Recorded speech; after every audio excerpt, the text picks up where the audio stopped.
Video like जरूर कर लीजिए और ऐसे वीडियो लगातार फ्री में पाने के लिए चैनल को तुरंत सब्सक्राइब कर लीजिए और बेल आइकन को जरूर टैप कर लीजिए ताकि आगे भी सारे वीडियो आपको मिलते रहे। यूट्यूब में फॉलो करते हैं तो प्लीज ये वाला फ्री टेलीग्राम चैनल जरूर ज्वाइन कर लीजिएगा। सारे नोटिफिकेशन सारे अपडेट यहीं पे आते हैं, ध्यान रखिए। Greetings everyone. इस सीरीज में हम लोग UPPSC mains answer writing practice कर रहे हैं और ये इस सीरीज का 10th लेक्चर है। यह वीडियो आप study for civil services channel पर देख रहे हैं और ये हमारा टेलीग्राम चैनल है जिसे आप जरूर से ज्वाइन कर लीजिए। इसमें आपको हर प्रकार के अपडेट जो है वो दे दिए जाते हैं। यूपीपीएससी मेंस 2024 के लिए हमारे संस्थान द्वारा कई सारे टेस्ट सीरीज चलाई जा रही हैं जिसका कि आप लाभ उठा के अपनी तैयारी को जो है और ज़्यादा बेहतर कर सकते हैं। ये जो टेस्ट सीरीज है इसमें आपको मॉडल आंसर दिए जाते हैं, पर्सनल गाइडेंस दिए जाते हैं जिससे कि आप अपनी आंसर राइटिंग का जो पूरा जो एक्सपीरियंस है उसको और ज़्यादा बेहतर कर सकते हैं। और किसी भी अन्य जानकारी के लिए आप इन नंबर पर जो है कॉल कर सकते हैं। तो चलिए अब हम आज के क्वेश्चंस को शुरू करते हैं और पहला क्वेश्चन जो है वो है पेपर नंबर 1 से और क्वेश्चन है what are the challenges impeding urban infrastructure development in India, what steps have been taken by the government towards urban development. Bharat में शहरी बुनियादी ढांचे के विकास में बाधा डालने वाली चुनौतियां क्या हैं, शहरी विकास के लिए सरकार ने क्या कदम उठाए हैं। तो यहाँ पर हम सबसे पहले जो है अर्बन पॉपुलेशन के ऊपर जो यहाँ पे आंकड़े हैं उस पर नजर डाल लेंगे। तो अगर हम फिलहाल की बात करें अर्बन पॉपुलेशन की तो वो जो है वो 509.5 मिलियन जो इंडिया की आबादी है वो अर्बन एरियाज में रहती है जो कि इंडिया की टोटल पॉपुलेशन का 36.36% है। और ऐसा अनुमान लगाया जा रहा है कि अर्बन पॉपुलेशन जो है 2035 तक बढ़कर 675 मिलियन हो जाएगी और 2050 तक ये बढ़कर जो है 800 मिलियन हो जाएगी। ठीक है, तो यहाँ पर हम देखते हैं कि 2030 तक जो है ऐसा अनुमान लगाया जा रहा है कि अर्बन पॉपुलेशन जो है वो 40% तक इंडिया की हो जाएगी। तो अर्बन रीजन्स की अगर हम बात करें तो ये जो है इकोनॉमिक कंट्रीब्यूशन इसका बहुत ज़्यादा है और ये जो है जीडीपी में इंडिया की पूरी जीडीपी में 63% कंट्रीब्यूशन जो है वो अर्बन एरिया से ही आता है। और ऐसा अनुमान लगाया जा रहा है कि जो 2030 तक ये जो है 75% तक पहुंच जाएगी। इसके बाद अगर हम देखें तो अर्बन स्ट्रक्चर तो यहाँ पे जो बढ़ती पॉपुलेशन जो है उसके लिए जो है अर्बन इंफ्रास्ट्रक्चर जो है उसको और ज़्यादा जो है मजबूत करने की ज़रूरत है, जिसके लिए जो है ऐसा अनुमान लगाया जा रहा है कि वर्ष 2036 तक 2036 तक जो है अर्बन इंफ्रास्ट्रक्चर को डेवलप करने के लिए जो है 70 लाख करोड़ रुपीस की जो है वो ज़रूरत पड़ेगी। तो जो है यहाँ पे यहाँ पे जो है अर्बन इंफ्रास्ट्रक्चर जो है उसको डेवलप करने की बहुत ही ज़्यादा नीड है ताकि यहाँ के जो ग्रोइंग पॉपुलेशन जो है उनकी पूरी नीड्स को जो है फुलफिल किया जा सके। लेकिन इसमें बहुत सारे चैलेंजेस हैं, बहुत सारी चुनौतियां हैं। तो सबसे पहले अगर हम बात करें तो वो है इनएडिक्वेट फंडिंग की। ठीक है, अपर्याप्त जो है वित्त पोषण है। तो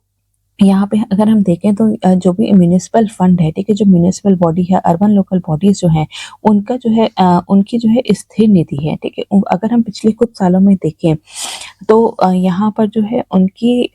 उनकी जो रेवेन्यू उनका जो म्यूनिसिपल फाइनेंस जो है, ठीक है, म्यूनिसिपल रेवेन्यू जो है वो केवल जीडीपी का जो है मात्र 1% ही है। ऐसा जो है हम 2002 से जो है हम ये जो है पैटर्न देख सकते हैं। तो यहाँ पे म्यूनिसिपल फंड की म्यूनिसिपल की जो रेवेन्यू जनरेशन कैपेसिटी जो है उसकी जो कमी है उसके कारण जो है यहाँ पे बहुत सारे इंफ्रास्ट्रक्चर प्रोजेक्ट्स जो है वो नहीं लगाए जा रहे हैं। ठीक है, फंड्स की जो है वो बहुत ही ज्यादा कमी है। इसके बाद हम देखते हैं लो एब्जॉर्प्शन कैपेसिटी, कम अवशोषण क्षमता है। तो जितने भी जो फंड्स जो है वो दिए जा रहे हैं या फिर एलोकेट किए जा रहे हैं इंफ्रास्ट्रक्चर डेवलपमेंट के लिए या फिर किसी भी जो है स्कीम्स के लिए ताकि जो है इंफ्रास्ट्रक्चर का विकास किया जा सके, तो वो जो फंड्स जो हैं वो पूरी तरीके से जो है उसका यूटिलाइजेशन जो है वो नहीं हो पा रहा है। फॉर एग्जाम्पल अगर हम देखें, ठीक है, तो अगर स्मार्ट सिटीज मिशन है, ठीक है, स्मार्ट सिटीज मिशन है, अमृत है, तो इसके अंतर्गत जितने भी जो फंड्स जो है एलोकेट किए गए हैं तो उसका जो है पूरी तरीके से जो है यहाँ पे यूज नहीं हुआ है। अगर हम स्मार्ट सिटीज की बात करें तो इसमें केवल जो फंड्स है उसका 70% ही जो है वो यूज किया है और अमृत के अंदर जो है वो 80% जो है फंड्स जो केवल यूज हुआ है। तो ये कहीं ना कहीं हमारी जो इम्प्लीमेंट डेफिशिएंसी जो है वो उसको दर्शाता है। ठीक है, कि जो हमारे पास जो हम जो है फंड्स को ठीक तरीके से जो है यूज नहीं कर पा रहे हैं, प्रोजेक्ट्स को जो है ठीक तरीके से इम्प्लीमेंट जो है वो नहीं कर पा रहे हैं। इसके बाद हम देखते हैं difficulty in attracting private investment, निजी निवेश आकर्षित करने के में जो है कई सारी कठिनाई देखने को मिलती है क्योंकि जो है जो प्राइवेट कंपनीज जो है वो अपना फायदा देखती हैं और अगर उन्हें जो है यहाँ पर कई बार जो है उनको ऐसा जो है वो रेवेन्यू प्रोस्पेक्ट से जो इंफ्रास्ट्रक्चर प्रोजेक्ट है वो अगर उन्हें अगर आकर्षित नहीं करेगा तो वहाँ पे वो निवेश नहीं करते हैं। ठीक है, तो यहाँ पे जो है प्राइवेट इन्वेस्टमेंट में भी जो है वो बहुत ही ज़्यादा जो है मुश्किलें देखी गई हैं। और यहाँ पे हम देखते हैं कि 2012 से लेके 2018 के बीच में जो प्राइवेट इन्वेस्टमेंट था उसमें जो है हमें जो है अ, उसमें उसमें जो है हम देखते हैं कि यहाँ पे जो है उसमें कमी आई है। ठीक है, तो इसके बाद हम देखते हैं लैक ऑफ इंटीग्रेटेड प्लानिंग। एकीकृत योजना का अभाव के कारण भी जो है हमारा अर्बन इंफ्रास्ट्रक्चर डेवलपमेंट जो है वो बहुत ज़्यादा जो है वो प्रभावित होता है, क्योंकि यहाँ पे जो है यहाँ पे एक होलिस्टिक डेवलपमेंट जो है वो नहीं किया जा रहा है। एक जो है यहाँ पे जो है प्लानिंग की जो है वो बहुत ही ज़्यादा जो है वो कमी है, जिससे कि पूरे जो है शहर का एक एक साथ जो है इंटीग्रेटेड प्लानिंग और डेवलपमेंट किया जा सके। ठीक है, तो उसकी कमी के कारण भी जो है इंफ्रास्ट्रक्चर में बहुत ज़्यादा जो है वो डिले देखने को मिलते हैं। फॉर एग्जांपल जो है कई सारे जो है इंफ्रास्ट्रक्चर डेवलप जब किया जाता है तो उनके आपस में जो है उनको कोऑर्डिनेट नहीं किया जाता। एज अ होल जो है इंफ्रास्ट्रक्चर को डेवलप जो है वो नहीं किया जा रहा है। जैसे कि अगर हम देखें फॉर एग्जांपल जो है यहाँ पे वाटर सप्लाई के लिए जो है यहाँ पे पाइपलाइंस बिछाने की ज़रूरत होती है। ठीक है, सैनिटेशन की जो है वो पाइपलाइन बिछाने की ज़रूरत होती है। फिर अगर हमें कम्युनिकेशन लाइंस को बिछाना है तो अलग से जो है वो खुदाई करनी पड़ती है। तो इन जो अगर हम इन सभी जो है प्रोजेक्ट्स जो हैं अगर उनको पूरा जो है एज अ होल उनको जब एक साथ जो है कोऑर्डिनेट करके अगर हम करेंगे तो हमारे जो है इससे जो है प्रोजेक्ट्स में डिले जो है वो जो प्रोजेक्ट्स में जो डिले हो रहा है उसमें जो है हम कमी देख सकते हैं। और इसी के साथ साथ हम देख सकते हैं कि जो भी रिसोर्सेज जो है हमारे पास, ठीक है, लिमिटेड रिसोर्सेज जो है उसका हम लोग ऑप्टिमम यूटिलाइजेशन कर सकते हैं। तो इससे क्या होगी, इससे हमारी जो ओवरऑल कॉस्टिंग जो है वो भी बहुत ज़्यादा जो है वो उसमें भी कमी देखने को मिल सकती है। ठीक है, अगर हम सबके लिए जो है एक साथ ही कार्य करेंगे तो हमें जो है होलिस्टिक डेवलपमेंट की ज़रूरत है। इसके बाद हम देखते हैं कॉम्प्लेक्स रेगुलेटरी प्रोसेस, जटिल विनियामक प्रक्रिया है। ठीक है, तो कई प्रकार के जो है अप्रूवल्स लेने होते हैं, एनवायरमेंटल अप्रूवल्स लेने होते हैं। ठीक है, उसके बाद जो है यहाँ पे जो है और भी कई प्रकार के जो है क्लियरेंसेस लेने होते हैं, लेकिन इसमें भी जो बहुत ज़्यादा जो है ब्यूरोक्रेटिक डिलेज जो है वो देखे गए हैं। तो कई सारे जो है गवर्नमेंट एजेंसीज के साथ जो है यहाँ पे उनके साथ कार्य करना होता है अप्रूवल्स लेने के लिए, लेकिन उनमें जो है समन्वय, उनमें कोऑर्डिनेशन की कमी के कारण जो है ये पूरा प्रोजेक्ट जो है वो और ज़्यादा जो है वो डिले हो जाता है। ठीक है, और डिले होने के कारण जो है प्रोजेक्ट की कॉस्ट जो है वो भी और ज़्यादा जो है वो इंक्रीज हो जाती है। तो यहाँ पर जो है हम देख सकते हैं कि यहाँ पे जो है यहाँ पे रेगुलेटरी प्रोसेस जो है वो बहुत ही ज़्यादा कॉम्प्लेक्स है, जिसके कारण से जो है कॉस्ट जो है वो बहुत ज़्यादा इंक्रीज हो रही है और साथ ही साथ जो है प्रोजेक्ट्स में बहुत ही ज़्यादा डिले हमें देखने को मिल रहा है। इसके बाद हम देखते हैं लैंड एक्विजिशन, भूमि अधिग्रहण में बहुत ज़्यादा समस्याएं आती हैं। जैसा कि हम देख रहे हैं कि जो अर्बन एरियाज जो है वो बहुत ही ज़्यादा जो है वहाँ पे आबादी जो है वो बहुत ही ज़्यादा जो है वो बढ़ गई है। तो यहाँ पे बहुत सारे ऐसे भी सिटीज़ हैं जहाँ पे जो कि बहुत ही ज़्यादा जो है डेंसली पॉपुलेटेड हैं। तो डेंसली पॉपुलेटेड सिटीज़ में जो है लैंड एक्विजिशन या फिर भूमि अधिग्रहण करना किसी भी इंफ्रास्ट्रक्चर प्रोजेक्ट के लिए जो है अपने आप में एक बहुत बड़ी जो है वो समस्या है। तो यहाँ पर जो है कई प्रकार की समस्या हमें देखने को मिलती है, जैसे कि लैंड ओनरशिप डिस्प्यूट। ठीक है, जिसके कारण जो है यहाँ पे लैंड को एक्वायर करने में बहुत ही ज़्यादा दिक्कत आती है। अगर जो भी लैंड एक्वायर हो रहा है तो वहाँ के लोगों का रीसेटलमेंट और रिहैबिलिटेशन में भी जो है वो बहुत ज़्यादा समस्या आती है, क्योंकि अर्बन जो स्पेस है वो ऑलरेडी बहुत ही ज़्यादा जो है उस पर वो ओवरबर्डनड है। तो इसके लिए उनके रीसेटलमेंट रिहैबिलिटेशन में भी बहुत ज़्यादा दिक्कतें देखी गई हैं। और साथ ही साथ अगर हम अर्बन एरियाज में देखें तो लैंड प्राइसेस जो है वो बहुत ही ज़्यादा इंक्रीज हो गए हैं। तो इसके कारण जो है पूरी प्रोजेक्ट कॉस्ट जो है वो भी और ज़्यादा जो है वो इंक्रीज हो जाती है।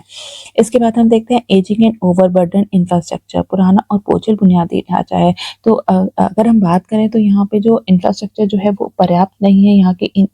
जो भी सिटीज़ की ग्रोइंग पॉपुलेशन को लेके। ठीक है, तो यहाँ पे पॉपुलेशन जो है वो बहुत ज़्यादा बढ़ रही है, लेकिन ये जो हमारे पास जो ऑलरेडी जो इंफ्रास्ट्रक्चर है, एग्जिस्टिंग इंफ्रास्ट्रक्चर है, वो पर्याप्त नहीं है। और अगर है भी तो यहाँ पे जो है वो बहुत ही ज़्यादा जो है ओवरबर्डन है, या फिर उसमें टेक्नोलॉजी की जो है वो बहुत ही ज़्यादा कमी देखी गई है। तो इसके लिए पूरा जो प्रोसेस जो है वो बहुत ही ज़्यादा एफिशिएंट नहीं होता। फॉर एग्जांपल अगर हम बात करें, ठीक है, तो गाजियाबाद से दिल्ली जो है कई सारे लोग जो है डेली कम्यूट करते हैं अपने काम के लिए, पढ़ाई के लिए। तो यहाँ पर जो है उसके लिए जो है अभी तक क्या है ईएमयू चलाई जा रही थी। तो ईएमयू जो है उसमें अक्सर जो है देखा गया था कि वो डिले बहुत ही ज़्यादा हो जाती थी और बहुत ही ज़्यादा जो है फ्रिक्वेंट नहीं है। तो इसके कारण जो है यहाँ पे जो है मेट्रो रेल्स का जो है वो निर्माण किया गया, RRTS का जो है वो निर्माण किया गया, जिसके कारण जो है इंफ्रास्ट्रक्चर जो है वो और ज़्यादा डेवलप हो रही है। तो यहाँ पे जो हमारा एग्जिस्टिंग जो हमारी इंफ्रास्ट्रक्चर है उसको चेंज करने की ज़रूरत है, उसको और ज़्यादा जो है बेहतर करने की ज़रूरत है। तो ये तो केवल गाज़ियाबाद, दिल्ली का एग्जाम्पल है, लेकिन और भी अभी भी कई सारे ऐसे शहर हैं जहाँ पर कि जो है मेट्रो रेल या फिर हम कह सकते हैं कि जो पब्लिक ट्रांसपोर्ट जो है उसको और ज़्यादा बेहतर बनाने की ज़रूरत है। तो यहाँ पे इंफ्रास्ट्रक्चर डेवलपमेंट जो है उसकी बहुत ज़्यादा जो है ज़रूरत है। लेकिन हमारा जो यहाँ पे ओवरबर्डन और एजिंग जो इंफ्रास्ट्रक्चर है वो जो है वो पर्याप्त नहीं है, जिससे कि पूरी जो एफिशिएंसी और सस्टेनेबिलिटी जो है वो बहुत ही ज़्यादा जो है वो कम हो जाती है। ठीक है, नई टेक्नोलॉजी को जो है यहाँ पे ऑलरेडी नई नई टेक्नोलॉजी को जो है अडॉप्ट करने की ज़रूरत है, इनोवेटिव सॉल्यूशंस को जो है अडॉप्ट करने की ज़रूरत है, ताकि पूरा जो पब्लिक सर्विस है उसको और ज़्यादा एफिशिएंट बनाया जा सके। इसके बाद हम देखते हैं एनवायरमेंटल कंसर्न, कई प्रकार के जो है पर्यावरणीय चिंता भी हैं, क्योंकि जो है क्लाइमेट चेंज के कारण, ठीक है, क्लाइमेट चेंज के कारण जो है अर्बन एरियाज में कई प्रकार की जो है समस्याएं देखी गई हैं। जैसे कि हम देखते हैं अर्बन हीट की प्रॉब्लम जो है वो बहुत ज़्यादा हो गई है। ठीक है, अर्बन हीट की प्रॉब्लम है। इसके बाद हम देखते हैं अर्बन फ्लडिंग की जो है वो बहुत ज़्यादा समस्या है, क्योंकि इंटीग्रेटेड प्लानिंग नहीं है। अर्बन फ्लडिंग की बहुत ज़्यादा समस्या है। वाटर स्कैरसिटी जो है वो बहुत ही ज़्यादा जो है वो प्रॉब्लम देखी गई है। तो यहाँ पे जो है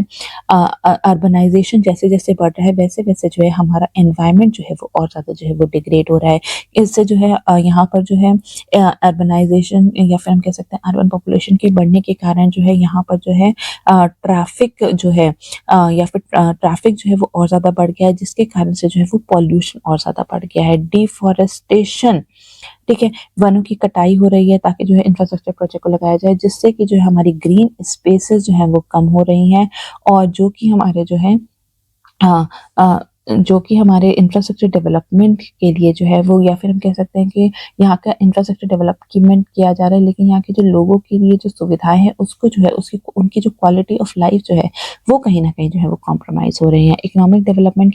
के नाम पर हम अक्सर देखते हैं कि जो है इन्वायरमेंट को जो है वो अनदेखा कर दिया जाता है, जिसके कारण पॉल्यूशन है, एनवायरमेंटल डैमेज जैसी समस्या जो है वो और ज़्यादा जो है वो बढ़ रही है। इसके बाद हम देखते हैं करप्शन जो है, भ्रष्टाचार जो है वो बहुत ज़्यादा व्यापक है। वीक गवर्नेंस है,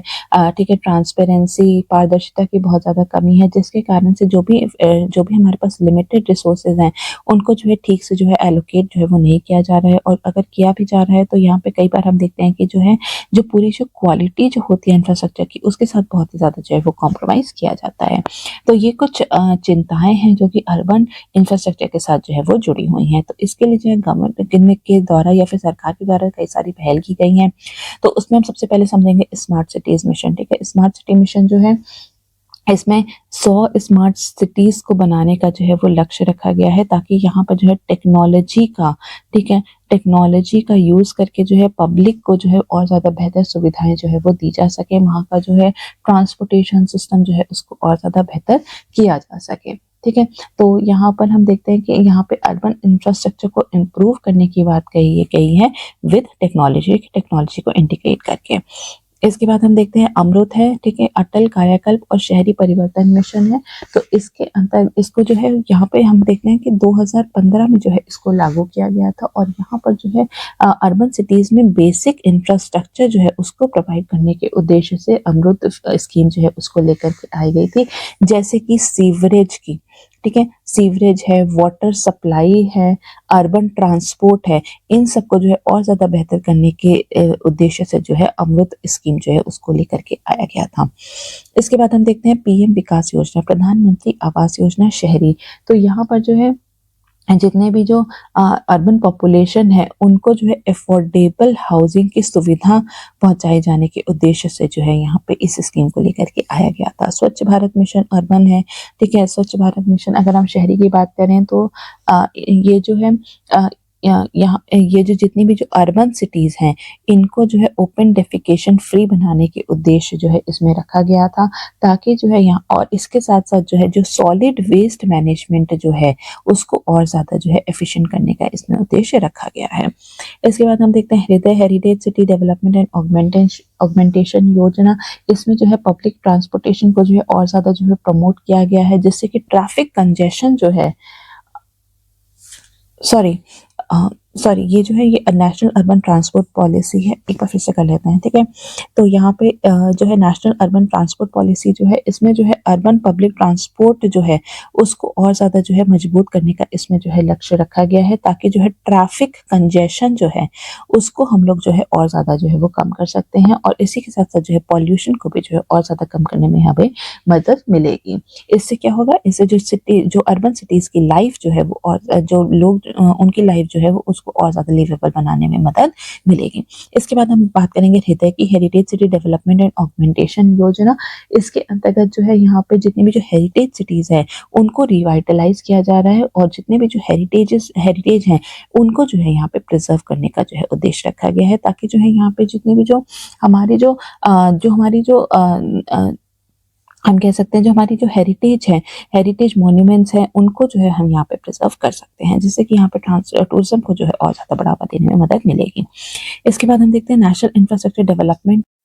तो नेक्स्ट है हमारा नेशनल इंफ्रास्ट्रक्चर डेवलपमेंट फंड। तो ठीक है, तो इसके अंतर्गत जो है टीयर 2 और टीयर 3 सिटीज़ जो हैं उनके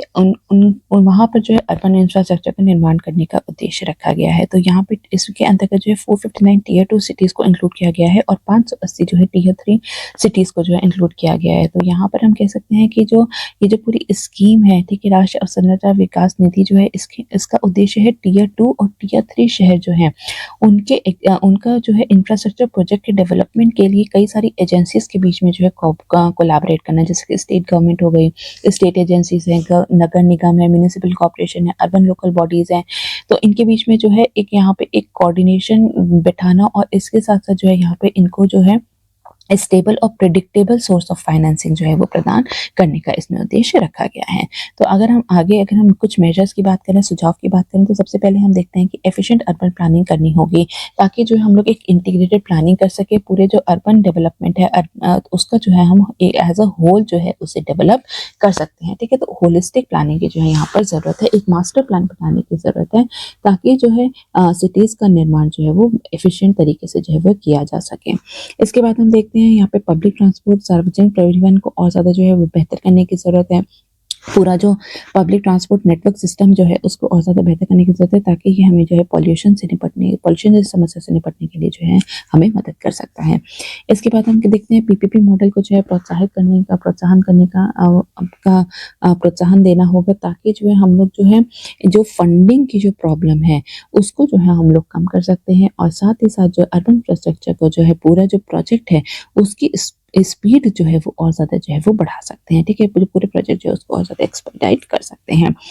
टेक्निकल इंटीग्रेशन, तकनीकी एकीकरण करने की ज़रूरत है। अर्बन सर्विसेज में जो है रियल टाइम ट्रैकिंग के लिए जो है यहाँ पे कई प्रकार की जो है टेक्नोलॉजी को इंटीग्रेट किया जा रहा है, जैसे कि इंटरनेट ऑफ थिंग्स हैं, GIS टेक्नोलॉजी है, ठीक है। तो यहाँ पे इन सब टेक्नोलॉजी को इंटीग्रेट किया जा रहा है, ताकि जो है रिसोर्सेज जो है उनका जो है और ज़्यादा जो है ऑप्टिमम यूटिलाइजेशन किया जा सके, और वेस्ट को जो है वो रिड्यूस किया जा सके। फॉर एग्जाम्पल की अगर हम बात करें, जैसे कि हमने पहले भी वीडियोस में बात की है कि जो है स्कैडर टेक्नोलॉजी लगाई जा रही है वाटर सप्लाई मैनेजमेंट के लिए,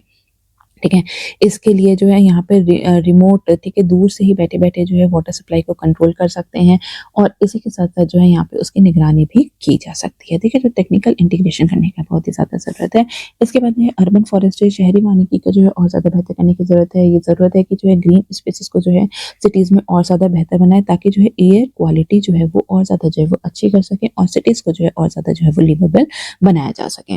इसी के साथ साथ अगर हम बात करें तो फाइनेंसेस की, तो यहाँ पे म्यूनिसिपल बॉन्ड्स जो हैं वो बहुत ही ज़्यादा जो है वो कारगर साबित हो सकते हैं। ये जो है पर्टिकुलर जो है किसी भी स्पेसिफाई इंफ्रास्ट्रक्चर प्रोजेक्ट के लिए जो है फंड रेज करने के लिए जो है वो बहुत ही एक एक एक अच्छा सोर्स माना जाता है। इसके साथ साथ हम देखते हैं स्पेशल पर्पस व्हीकल्स जो है उसको भी क्रिएट किया जा सकता है, जिससे कि जो है किसी भी इंफ्रास्ट्रक्चर प्रोजेक्ट की जो है फाइनेंसिंग और मैनेजमेंट में जो है और ज़्यादा जो है मदद मिलती है, ठीक है। तो यहाँ पे जो है एक्सपर्टीज लाने के लिए, ठीक है, तो उसके मैनेजमेंट के लिए एक्सपर्टीज लाने के लिए जो है स्पेशल पर्पस व्हीकल का जो है यहाँ पे हमें इस्तेमाल करना चाहिए। जैसे कि जो है दिल्ली मेट्रो प्रोजेक्ट जो है उसके लिए भी जो है SPV बनाई गई थी, जहाँ जिसमें कि जो है इसकी जो दिल्ली मेट्रो के जो फाइनेंसेस और मैनेजमेंट का कार्य जो है वो SPV का ही था। तो यहाँ पर अगर हम देखें, ठीक है, तो ये जो अर्बन जो डेवलपमेंट है, ये जो या फिर हम कह सकते हैं जो अर्बन सिटीज जो है, ये हमारे इंडिया की जो है ग्रोथ इंजन की तरह जो है वो कार्य करती हैं। तो इसके लिए ज़रूरी है कि यहाँ पे कई प्रकार की सुविधाएं जो है लोगों को जो है वो प्रोवाइड कराई जाएं, ताकि जो है यहाँ पे जो है यहाँ पे जो है जो अर्बन सिटीज़ का जो पोटेंशियल है इकोनॉमिक ग्रोथ में, उसको और ज़्यादा जो है वो बढ़ाया जा सके। तो यहाँ पे ज़रूरत है कि जो है जो लोकल गवर्नमेंट है, उनके जो है फंडिंग या फिर उनकी फाइनेंशियल कैपेसिटी को और ज़्यादा बढ़ाने की ज़रूरत है। जो है पूरी इंक्लूसिव डेवलपमेंट की जो है ज़रूरत है। और यहाँ पर जो है एक प्रॉपर हमें प्लानिंग करके जो है इंफ्रास्ट्रक्चर को डेवलप करना चाहिए, ताकि जो है हम जो बढ़ती हुई आबादी जो है अर्बन सिटीज़ की, उनकी डिमांड्स को जो है वो पूरा कर सकें। हमारा अगला क्वेश्चन है पेपर नंबर 2 से, और क्वेश्चन है what are the key implications of the prevalent skill gaps in India and what measures can be taken to improve these gaps to enhance employability and economic growth।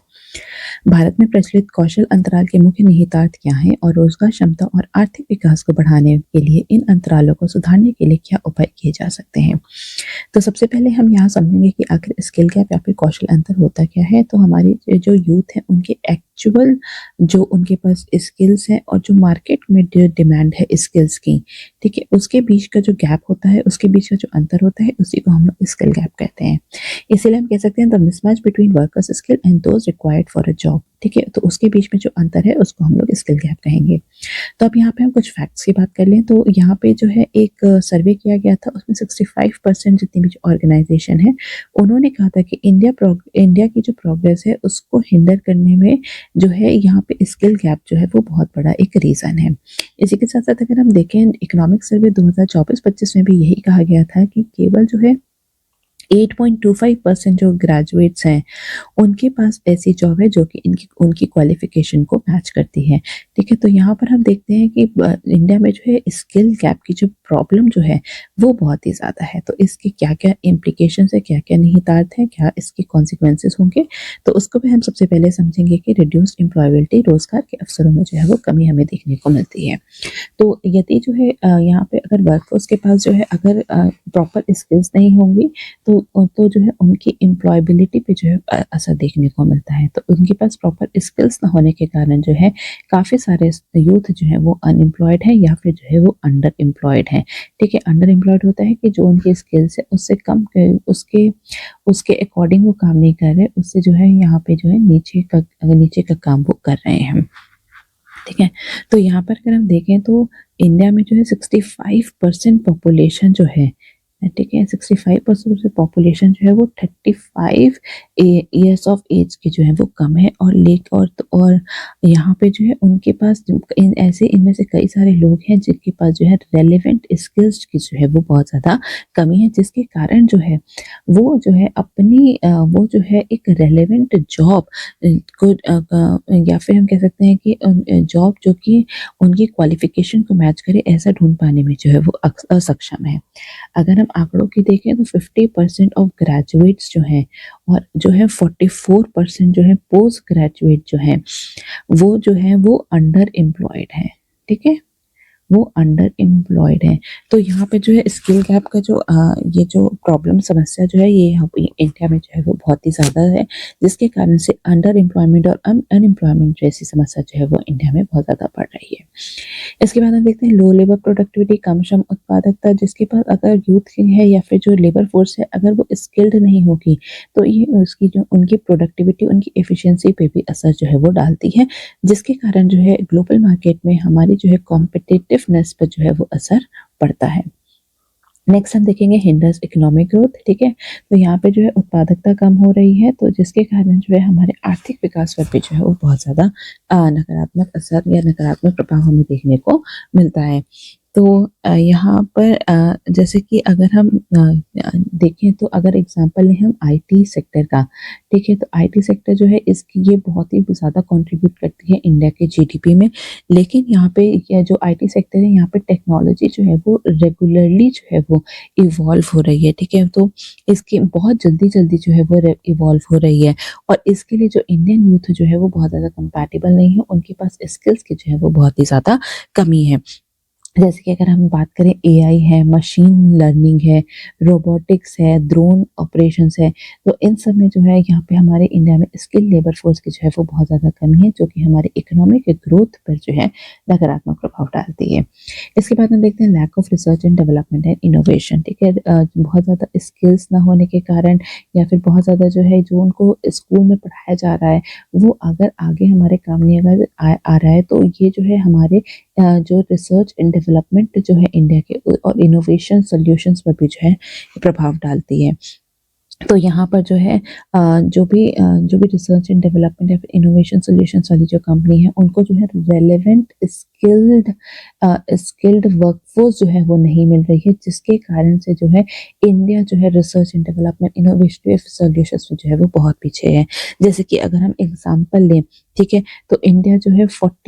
की 42nd rank है intellectual property rights index में, ठीक है, और ये 2023 और 2024 में जो है इंडिया की रैंक 42nd ही रही है। लेकिन स्किल फोर्स की जो है कमी के कारण देश की जो आईपीआरस होते हैं, इंटेलेक्चुअल प्रॉपर्टी राइट्स को क्रिएट करने, प्रोटेक्ट करने और उसको एनफोर्स करने की जो है एबिलिटी जो है वो कम हो जाती है, ठीक है। तो इंडिया के जो है इंडिया की स्किल गैप की वजह से जो है इंडिया का रिसर्च डेवलपमेंट पे भी बहुत नकारात्मक प्रभाव देखने को मिलता है। इसके बाद हम देखेंगे इंक्रीज कॉस्ट ऑफ ट्रेनिंग। तो प्रशिक्षण की लागत में जो है वृद्धि आती है जब प्राइवेट कंपनीज जो है उनको जब वो यूथ को एम्प्लॉय करती हैं तो उनको जो है उनको रेलेवेंट स्किल्स जो है वो इम्पार्ट करनी होती है, जिसका कि जो है वो बहुत ही ज़्यादा जो है खर्चा आ जाता है।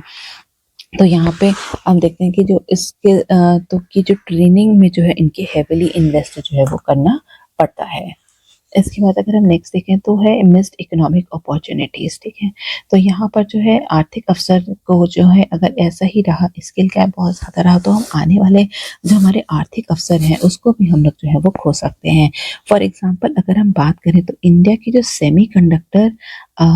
सेमीकंडक्टर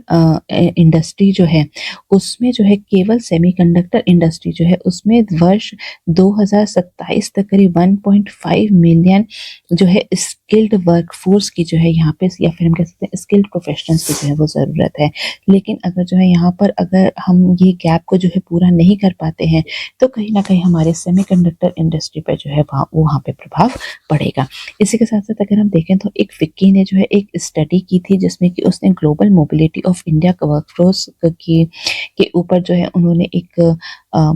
स्टडी की थी जिसमें कि उन्होंने पाया कि वर्ष 2030 तक जो है इंडिया में स्किल्ड वर्कफोर्स की जो डिमांड जो होगी, ठीक है, स्किल्ड वर्कफोर्स की जो डिमांड होगी वो करीब होगी 85.2 मिलियन की। लेकिन यहाँ पर जो है इंडिया में स्किल गैप के होने के कारण जो है यहाँ पे स्किल्ड प्रोफेशनल्स की जो है वो बहुत ज़्यादा कमी है। तो जिसके कारण जो है हम देखते हैं स्किल गैप की कमी के कारण जो है ये बढ़ते स्किल गैप की वजह से जो है यहाँ पर वर्ष 2030 तक जो है इंडिया को जो है 8.4 ट्रिलियन डॉलर का जो है नुकसान उठाना पड़ सकता है। फाइनेंस कमीशन की माने तो यहाँ पर जो है इंडियन इकोनॉमी जो है वो 6.5 ट्रिलियन डॉलर से लेके 9 ट्रिलियन डॉलर तक की होने का अनुमान लगाता है 2030 तक, और ये इस पर निर्भर करता है कि हम इसमें जो 85.2 मिलियन जो स्किल्ड वर्कफोर्स की जो कमी है उसको हम लोग किस तरीके से पूरा कर पाते हैं। इसके बाद हम देखते हैं कि इनकम इनइक्वालिटी, ठीक है, तो यहाँ पे जो है स्किल गैप जो है वो आय असमानता को भी जो है और ज़्यादा बढ़ावा देता है, क्योंकि जो स्किल्ड लेबर्स जो हैं उनकी डेफिनेटली जो है वहाँ पे पे जो है वो बहुत ही ज़्यादा जो है अच्छी होती है और नॉन स्किल्ड लेबर की जो है पे बहुत कम होती है। तो इससे जो है इनकम इनइक्वालिटी में भी बहुत ज़्यादा जो है वो बढ़ावा देने को मिलता है। इसके बाद हम देखते हैं कि वुमेन लेबर फोर्स का पार्टिसिपेशन जो होगा वो बहुत बहुत ही ज़्यादा जो है वो कम होगा, क्योंकि जो है जनरली ऐसा देखा गया है कि वुमेन के पास जो है स्किल डेवलपमेंट अपॉर्चुनिटीज़ जो है वो बहुत ज़्यादा कम होती है, जिसकी वजह से जो है जेंडर इनइक्वालिटी वर्कफोर्स में जो है बहुत ही ज़्यादा जो है वो देखी जा सकती है। यहीं अगर हम आईएलओ की एक रिपोर्ट की बात करें वर्ष 2023 की, तो उसने बोला था कि यहाँ पर इंडिया की जो वर्कफोर्स है, उसमें जो है 47 परसेंट जो इंडिया वर्कफोर्स है वो अंडर एम्प्लॉयड है। ठीक है, अंडर एम्प्लॉयड है। और अगर हम स्पेसिफिकली महिलाओं की बात करें तो 62% वुमेन जो है वो अंडर एम्प्लॉयड है। ठीक है, तो यहाँ पे स्किल की कमी होने के कारण यहाँ पर जो है महिलाओं को बहुत सारी जो है समस्या देखनी पड़ती है, जैसे कि जो है हायर रोल्स जो हैं वो जो है मेल्स के लिए जो है वो रिजर्व कर दिए जाते हैं। इसके साथ साथ जो है पे इनइक्वालिटी की समस्या भी इंडिया में बहुत ही ज़्यादा जो है वो देखी जा सकती है। इसके बाद हम देखते हैं सोशल प्रॉब्लम्स को भी जो है यहाँ पे स्किल गैप की वजह से जो सोशल प्रॉब्लम्स भी जो है वो बहुत ज़्यादा बढ़ सकती हैं। जैसे कि अगर लोगों के पास जो है एम्प्लॉयमेंट नहीं होगा तो वो जो है हताश होते हैं, जिससे कि जो है क्राइम रेट्स जो की बढ़ने की संभावना जो है वो बढ़ जाती है। इसी के साथ-साथ जो है गरीबी जैसी समस्या जो है वो और ज़्यादा गहरी हो सकती हैं। अर्बन रूरल डिवाइड देखने को मिलता है, ठीक है? तो यहाँ पर अगर हम बात करें तो स्किल गैप जो है, ठीक है, वो जो है ज़्यादा जो है रूरल एरियाज़ में जो है वो ज़्यादा देखा गया है। वहाँ पे क्वालिटी एजुकेशन की कमी के कारण, ट्रेनिंग फैसिलिटीज़ की कमी के कारण जो है यहाँ पे स्किल गैप्स जो है वो और ज़्यादा देखा गया है। अगर एक सर्वे की देखे जाए तो केवल 10% जो है रूरल वर्कफोर्स जो है उनके पास फॉर्मल स्किल ट्रेनिंग है। जिसके कारण हम लोग रीजनल डिस्पैरिटीज़ देख सकते हैं एम्प्लॉयमेंट और इकोनॉमिक डेवलपमेंट के क्षेत्र में। इसके बाद हम देखते हैं रिस्क ऑफ डेमोग्राफिक डिविडेंड, जनसांख्यिकी लाभांश का जो है वो जोखिम बहुत ज़्यादा है, क्योंकि 65% पॉपुलेशन जो है वो 35 ईयर्स से कम की है और 50% पॉपुलेशन जो है 25 ईयर्स से कम की है। तो अगर इनके पास प्रॉपर स्किल्स नहीं होगी तो आने वाले दिनों में जो है इनकी एम्प्लॉयबिलिटी भी जो है वो कम हो सकती है और हम जो है पूरी तरीके से डेमोग्राफिक डिविडेंड का जो है लाभ नहीं उठा पाएंगे। इसके बाद हम देखते हैं क्या-क्या मेजर्स लिए जा सकते हैं, क्या-क्या सुझाव हो सकते हैं इस क्षेत्र में, ताकि जो है स्किल गैप को जो है वो कम किया जा सके। तो सबसे पहले हम देखते हैं कि हमें वोकेशनल ट्रेनिंग जो है, व्यावसायिक प्रशिक्षण पर जो है बहुत ही ज़्यादा जो है ध्यान देना होगा। जो स्कूल्स और कॉलेजेस जो हैं वहाँ पे वोकेशनल कोर्सेज को जो है इंट्रोड्यूस करना बहुत ही ज़्यादा ज़रूरी है। ठीक है, स्किल बेस्ड करिकुलम को जो है यहाँ पे बढ़ावा देने की ज़रूरत है। प्रैक्टिकल ट्रेनिंग को जो है यहाँ पे और ज़्यादा बढ़ावा देना चाहिए, ताकि जो है हम एक जो जॉब रेडी वर्कफोर्स को जो है वो तैयार कर सकें। इसके बाद हम देखते हैं क्वालिटी एजुकेशन को, शिक्षा की गुणवत्ता को बढ़ाने की ज़रूरत है। तो यहाँ पर जो है जो हमें अपने जो स्कूल्स करिकुलम है उसमें जो है न्यू कोर्सेज को ऐड करने की ज़रूरत है, जो कि लोगों के कौशल विकास में जो है और ज़्यादा मदद करें। इसी के साथ-साथ जो है टीचर्स की ट्रेनिंग पे भी जो है और ज़्यादा ध्यान देने की ज़रूरत है, ताकि बच्चों को जो है एक क्वालिटी एजुकेशन प्रदान की जा सके। स्कूल इंफ्रास्ट्रक्चर में बदलाव करने की ज़रूरत है, वहाँ पे जो है स्मार्ट क्लासेस लेकर के आने की ज़रूरत है, ताकि जो है बच्चों को क्वालिटी एजुकेशन जो है वो दी जा सके। इसके साथ-साथ हम देखते हैं नेक्स्ट जो है कोलैबोरेशन विद इंडस्ट्रीज़, उद्योगों के साथ जो है वो सहयोग करना होगा, ठीक, क्योंकि जो है यहाँ पे उद्योगों को जो है यहाँ पे आगे उनके साथ जो है सहयोग करना है कि जो भी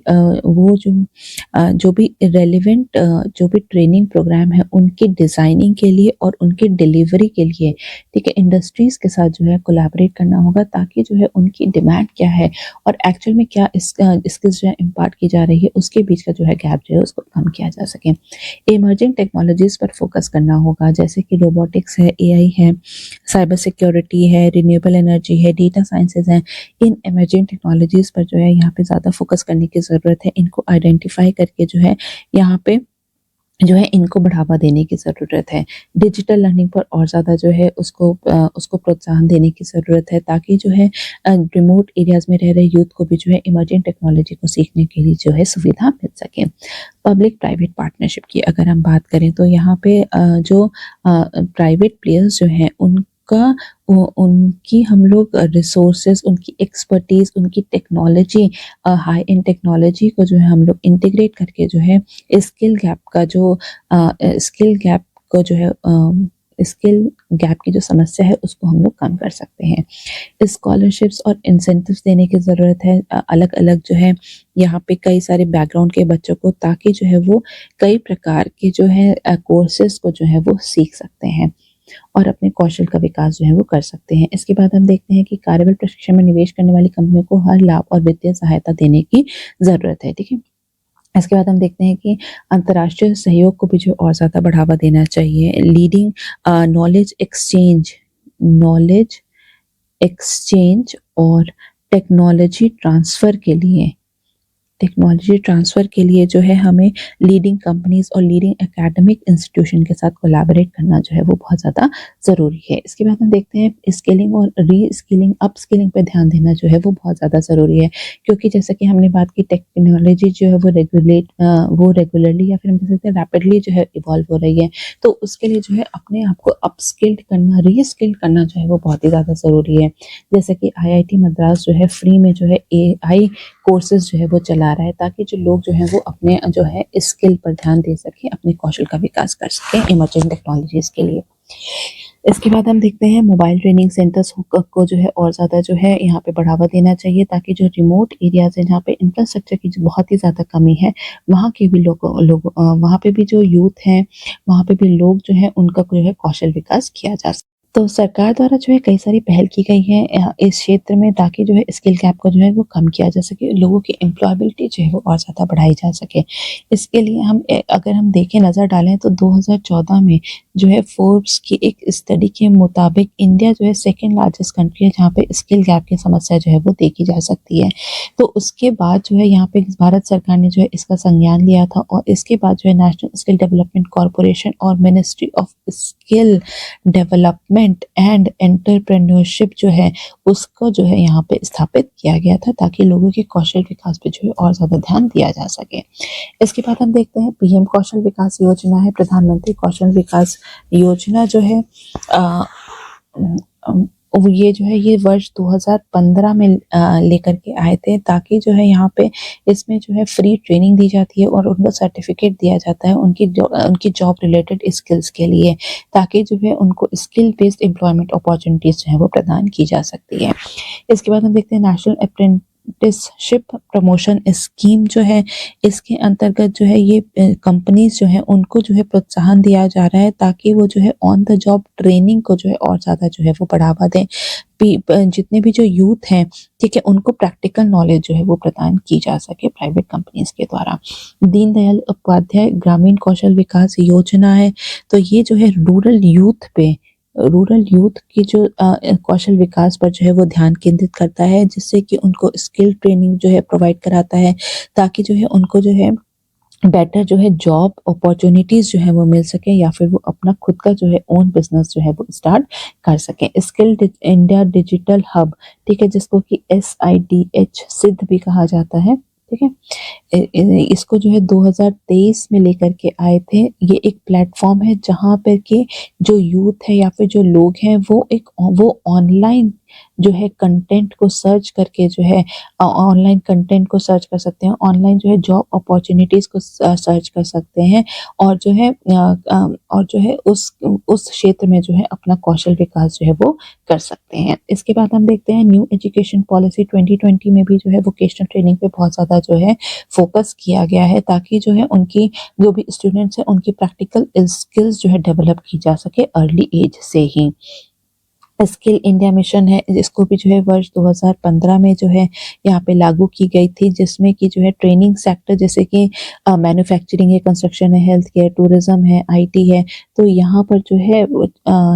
जो है लोगों को इन क्षेत्रों में जो है उनका कौशल विकास किया जा सके। इसका लक्ष्य रखा गया था 40 करोड़ जो है 40 करोड़ इंडिविजुअल्स के कौशल विकास करने का वर्ष 2022 तक, ठीक है। तो यहाँ पे इंडस्ट्री की रेलिवेंट स्किल्स को पहचान कर जो है उसमें जो है उनको जो है कौशल विकास किया जा रहा है। इसके बाद हम देखते हैं जन शिक्षा संस्थान है, तो यहाँ पर जो है जितने भी जो स्कूल ड्रॉप आउट्स हैं या फिर जो नॉन लिटरेट लोग हैं उनको जो है वोकेशनल ट्रेनिंग जो है वो इम्पार्ट की जा रही है, ताकि उनकी एम्प्लॉयबिलिटी को जो और ज़्यादा जो है वो बढ़ाया जा सके। ई स्किल इंडिया है, यहाँ पे जो है ऑनलाइन कोर्सेज हैं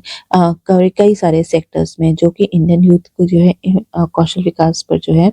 और ज़्यादा बढ़ावा देगा, और ये मल्टीलिंगुअल भी है, ठीक है। ये कई सारे लैंग्वेजेस में जो है इसको जो है उपलब्ध कराया जा रहा है। तो हम यहाँ पे देखते हैं कि इंडिया की इकोनॉमिक ग्रोथ के लिए, इंडिया की बेटर लेबर फोर्स पार्टिसिपेशन के लिए, और इंडिया के जो है यहाँ पे बेटर एम्प्लॉयमेंट अपॉर्चुनिटीज लोगों को देने के लिए जो है स्किल गैप को जो है कम करने की बहुत ज़्यादा ज़रूरत है। हमारा अगला क्वेश्चन है पेपर नंबर 3 से, और क्वेश्चन है how does the national investigation agency contribute to strengthening India's national security, what key challenges hinder its operational effectiveness. राष्ट्रीय जांच एजेंसी एनआईए भारत की राष्ट्रीय सुरक्षा को मजबूत करने में कैसे योगदान देती है, कौन सी प्रमुख चुनौतियां इसके परिचालन प्रभावशीलता में बाधा डालती है। तो यहाँ पर हम सबसे पहले एक ब्रीफ इंट्रोडक्शन दे देंगे एनआईए का कि वो होता क्या है। तो एनआईए जो है नेशनल इन्वेस्टिगेशन एजेंसी जो है, इसको एनआईए एक्ट 2008 के तहत जो स्थापित किया गया था। मुंबई अटैक हुआ था 26/11, ठीक है, 2008 में। उसके बाद ही जो है इसको स्थापित करने की जो है आवश्यकता महसूस की गई थी। तो इसका अगर हम मुख्य कार्य देखें तो इसका मुख्य कार्य है टेररिज्म, ठीक है, नेशनल सिक्योरिटी, और जो है हमारी जो सोवरेनिटी के लिए जो भी जितना भी जो खतरा है, ठीक है, उस खतरा पहुंचाने वाले जितने भी अपराध जो हैं उनकी जांच करना, उनको इन्वेस्टिगेट करना और उनका मुकाबला करना। तो यहाँ पर हम देखेंगे कि आखिर जो है किस प्रकार से एनआईए की भूमिका रही है कि वो नेशनल सिक्योरिटी में जो है योगदान देता है। तो सबसे पहले अगर हम देखें तो नेशनल लेवल कोऑर्डिनेशन जो है यहाँ पर जो है ये एक, अगर हम एनआईए को देखें तो ये एक सेंट्रल एजेंसी है जो कि नेशनल लेवल पे जो है कार्य करती है, और ताकि जो है टेररिज्म और जो नेशनल सिक्योरिटी को खतरा पहुंचाने वाले जितने भी जो अपराध हैं उनको रोका जा सके, ठीक है। डिफरेंट स्टेट्स, डिफरेंट एजेंसीज के बीच में जो है ये आपस में कोऑर्डिनेट करती है, और क्योंकि ये एक सेंट्रल एजेंसी है, नेशनल लेवल पे काम कर रही है, इसलिए जितने भी जो टेररिज्म और जो जितने भी जो हमारे इंटरनल सिक्योरिटी के लिए जो भी खतरा है उनकी इन्वेस्टिगेशन के लिए जो है यहाँ पे एक यूनिफॉर्म स्टैंडर्ड जो है वो सेट किया गया है उसकी इन्वेस्टिगेशन के लिए, ठीक है। तो इसके बाद हम देखते हैं एंटी टेरर कॉन्फ्रेंस जो है, ये एनआईए द्वारा जो है एक्सक्यूज मी, ये एनआईए द्वारा जो है ऑर्गेनाइज की जाती है हर साल, ठीक है। एनुअली इसको जो है ऑर्गेनाइज की जाती है, और इसके अंतर्गत जो है कई सारी जो डिफरेंट एजेंसीज होती हैं, लॉ एनफोर्समेंट एजेंसी जिसको हम कह सकते हैं, उनके बीच में जो है यहाँ पे जो है कोऑर्डिनेट करते हैं, उनके जो एफर्ट्स जो होते हैं उनको सिनर्जाइज करने का इसमें कार्य किया जाता है। जैसे कि जो है एंटी टेररिज्म स्क्वाड्स हैं, स्टेट पुलिस फोर्सेज हैं, स्पेशल टास्क फोर्सेज हैं, सेंट्रल एजेंसीज हैं, तो इन सभी को जो है आपस में इस कॉन्फ्रेंस में लाया जाता है और इनके एफर्ट्स को जो है सिनर्जाइज किया जाता है। तो इसके अंतर्गत जो है यहाँ पर वो लोग जो है जो इमर्जिंग थ्रेट्स जो हैं उसको जो है डिस्कस करते हैं, और साथ साथ जो है वहाँ पे जो है इंटेलिजेंस शेयर करते हैं, और उसके खिलाफ जो है किस प्रकार से लड़ना है उसका पूरा प्लान जो है उसको बनाते हैं, ठीक है। तो यहाँ पे एंटी टेरर कॉन्फ्रेंस के जरिए जो है यहाँ पर सारे जितनी भी जो डिफरेंट लॉ एनफोर्समेंट एजेंसीज जो हैं उनके जो है एफर्ट्स को सिनर्जाइज किया जाता है। इसके बाद हम देखते हैं कैपेसिटी बिल्डिंग। तो यहाँ पर जितने भी जो डिफरेंट जो लॉ एनफोर्समेंट बॉडीज जो हैं उनके जितने भी जो पर्सनल हैं, वहाँ पे जो भी ह्यूमन फोर्सेस हैं, उनकी जो है ट्रेनिंग को जो है कंडक्ट करने का काम जो है वो एनआईए करता है, ताकि उन लोग की जो है और ज़्यादा जो है कैपेसिटी को बिल्ड किया जा सके, ताकि जितने भी जो टेरर रिलेटेड इन्वेस्टिगेशन जो है उसके लिए जो है उनमें नेसेसरी स्किल्स और नॉलेज को जो है इम्पार्ट किया जा सके। इसके बाद हम देखते हैं terror funding and fake currency cell. तो आतंकी फंडिंग और जाली मुद्रा सेल, तो ये जो एनआईए है, ठीक है, ये इसके अंतर्गत ही जो है एक terror funding and fake currency cell की भी स्थापना की गई है, जो कि ऐसे केसेस को जो है इन्वेस्टिगेट करती है, जिससे कि जो है टेररिस्ट एक्टिविटीज जो है वो उनको और ज्यादा बल मिलता है। जैसे कि अगर उनकी फंडिंग को किस प्रकार से रोकना है, ठीक है, जैसे हवाला ट्रांजैक्शन हो गए, इलीगल फंड रेजिंग हो गई, तो इस पर जो है एनआईए जो है इस पर नज़र बनाए रखती है, और इनके जो फाइनेंशियल जो सोर्सेज हैं उसको कट डाउन करने का काम करती है, ताकि जो टेररिज्म है उसकी बैकबोन को तोड़ने में मदद मिल सके। इसके बाद हम देखते हैं स्पेशल सेल्स। इसके अंतर्गत जो है कई प्रकार की जो है स्पेशल सेल्स का भी जो है स्पेशल सेल्स को भी स्थापित किया गया है, जैसे कि एंटी ह्यूमन ट्रैफिकिंग डिवीजन है, एंटी साइबर टेररिज्म डिवीजन है, जो कि हमें फर्दर जो है टेररिज्म से जो है लड़ने में जो है काफ़ी मदद करता है। तो यहाँ पर जो है ह्यूमन ट्रैफिकिंग होती है, ठीक है, मानव तस्करी की जाती है और उनको जो है टेरर ग्रुप से जो है वो जोड़ दिया जाता है। तो इस पर जो है एनआईए जो है नज़र बनाए रखती है। इसी के साथ-साथ जो है साइबर टेररिज्म, ठीक है, जो कि आजकल जो है ऑनलाइन जो है बहुत ज़्यादा जो है रेडिकलाइजेशन व्यूज़ जो है वो फैलाए जा रहे हैं, तो इस पर भी जो है एनआईए नज़र रखती है। उनकी डिजिटल फाइनेंसिंग जो है वो टेरर ग्रुप्स की, उस पर भी नज़र बनाए रखती है और यहाँ से जो है हमें टेररिज्म को कम करने में मदद मिलती है। इसके बाद हम देखते हैं वाइड रेंज ऑफ इन्वेस्टिगेशन। तो इनकी जो जांच की जो है सीमा जो है वो बहुत ही ज़्यादा व्यापक है। तो यहाँ पर अगर हम देखें तो ये जो है बॉम्ब ब्लास्ट है, हाईजैकिंग है, ठीक है, तो ये कई सारे जो है न्यूक्लियर इंस्टॉलेशन पे अगर कोई अटैक हुआ है तो इन सब की जांच करने का काम जो है वो एनआईए का है। तो हम कह सकते हैं कि इनका जो इन्वेस्टिगेशन के लिए जो इनके पास जो सब्जेक्ट्स हैं या फिर इनका जो दायरा है वो बहुत ही बड़ा है। तो यहाँ पर जो है तो इनको जो है अलाउ किया गया है कि किसी भी पार्ट में, इंडिया के किसी भी स्टेट में जो है कहीं पे भी जो है अगर टेरर अटैक होता है तो वो वहाँ पर जाके जो है उसकी इन्वेस्टिगेशन कर सकते हैं और इसके लिए जो है उन्हें स्टेट गवर्नमेंट की जो है यहाँ पे परमिशन या फिर अप्रूवल की ज़रूरत नहीं होती है। इसके बाद हम देखते हैं जॉइंट वर्किंग ग्रुप्स, ठीक है, संयुक्त कार्य समूह। ये संयुक्त रूप से कार्य करता है। ये 20 अन्य देशों के साथ जो है एनआईए जो है जॉइंट वर्किंग ग्रुप में जो है रेगुलरली पार्टिसिपेट करती है, ठीक है। तो इससे जिससे कि जो है एजेंसी को टेररिज्म से रिलेटेड जितने भी जो मैटर्स होते हैं उसमें जो है उसमें फॉरेन कंट्रीज के साथ जो है ये उन्हें कोलैबोरेट करने में जो है या फिर उनके साथ कोऑर्डिनेट करने में जो है वो बहुत ज़्यादा मदद मिलती है। इससे जो है इंटेलिजेंस शेयर, ठीक है, तो जो डिफरेंट कंट्रीज होती हैं उनके साथ जो है इंटेलिजेंस शेयर की जाती है और जो है इंटीग्रेटेड तरीके से जो है कार्य किया जाता है। फॉरेन इंटेलिजेंस एजेंसीज की मदद से जो है जो जितने भी जो फ्यूजिटिव्स होते हैं, जो भगोड़े जो होते हैं, उनको ट्रैक करने में मदद मिलती है और ग्लोबल टेरर नेटवर्क जो है उसको डिसमेंटल करने में मदद मिलती है, ठीक है। तो यहाँ पे फॉरेन कंट्रीज के साथ जो है कोलैबोरेट करने का भी कार्य किया जा रहा है ताकि टेररिज्म को जो है वो कम किया जा सके। इसके बाद हम देखते हैं national terror data fusion and analytics centre. तो यहाँ पर जो है इसकी स्थापना की गई है जिससे कि बिग डेटा एनालिटिक्स और इन्वेस्टिगेटिव जो प्रोसेस है उसको जो है यहाँ पे ऑटोमेशन और उसका जो है डिजिटाइजेशन किया जा रहा है ताकि इसको जो है जितनी भी जो इन्वेस्टिगेशन है इनको ऑनलाइन जो है वो ट्रैक किया जा सके। तो इस वजह से जो है यहाँ पे NTDFAC का जो है यहाँ पे जो है स्थापना की गई है जिससे कि जो है यहाँ पे सुपरविजन को और बेहतर कर सकने के साथ साथ जो है इसकी एफिशिएंसी और जवाबदेही भी जो है वो उसको भी बेहतर की जा सकती है। इसके बाद हम देखते हैं NIA कोर्ट्स की स्थापना जो है वो की गई है जिससे कि जो लीगल प्रोसेस में जो भी डिले होता है उसको कम करने में जो है वो मदद मिली है। तो यहाँ पे जो है NIA कोर्ट्स हैं जो कि स्ट्रिक्टली जो है वो टेरर रिलेटेड केस की ही जो है वो सुनवाई करते हैं। इसके बाद हम डेटरेंस देखते हैं, ठीक है। तो यहाँ पर जो NIA है इसका जो डेटरेंस रेट जो है वो बहुत ही ज़्यादा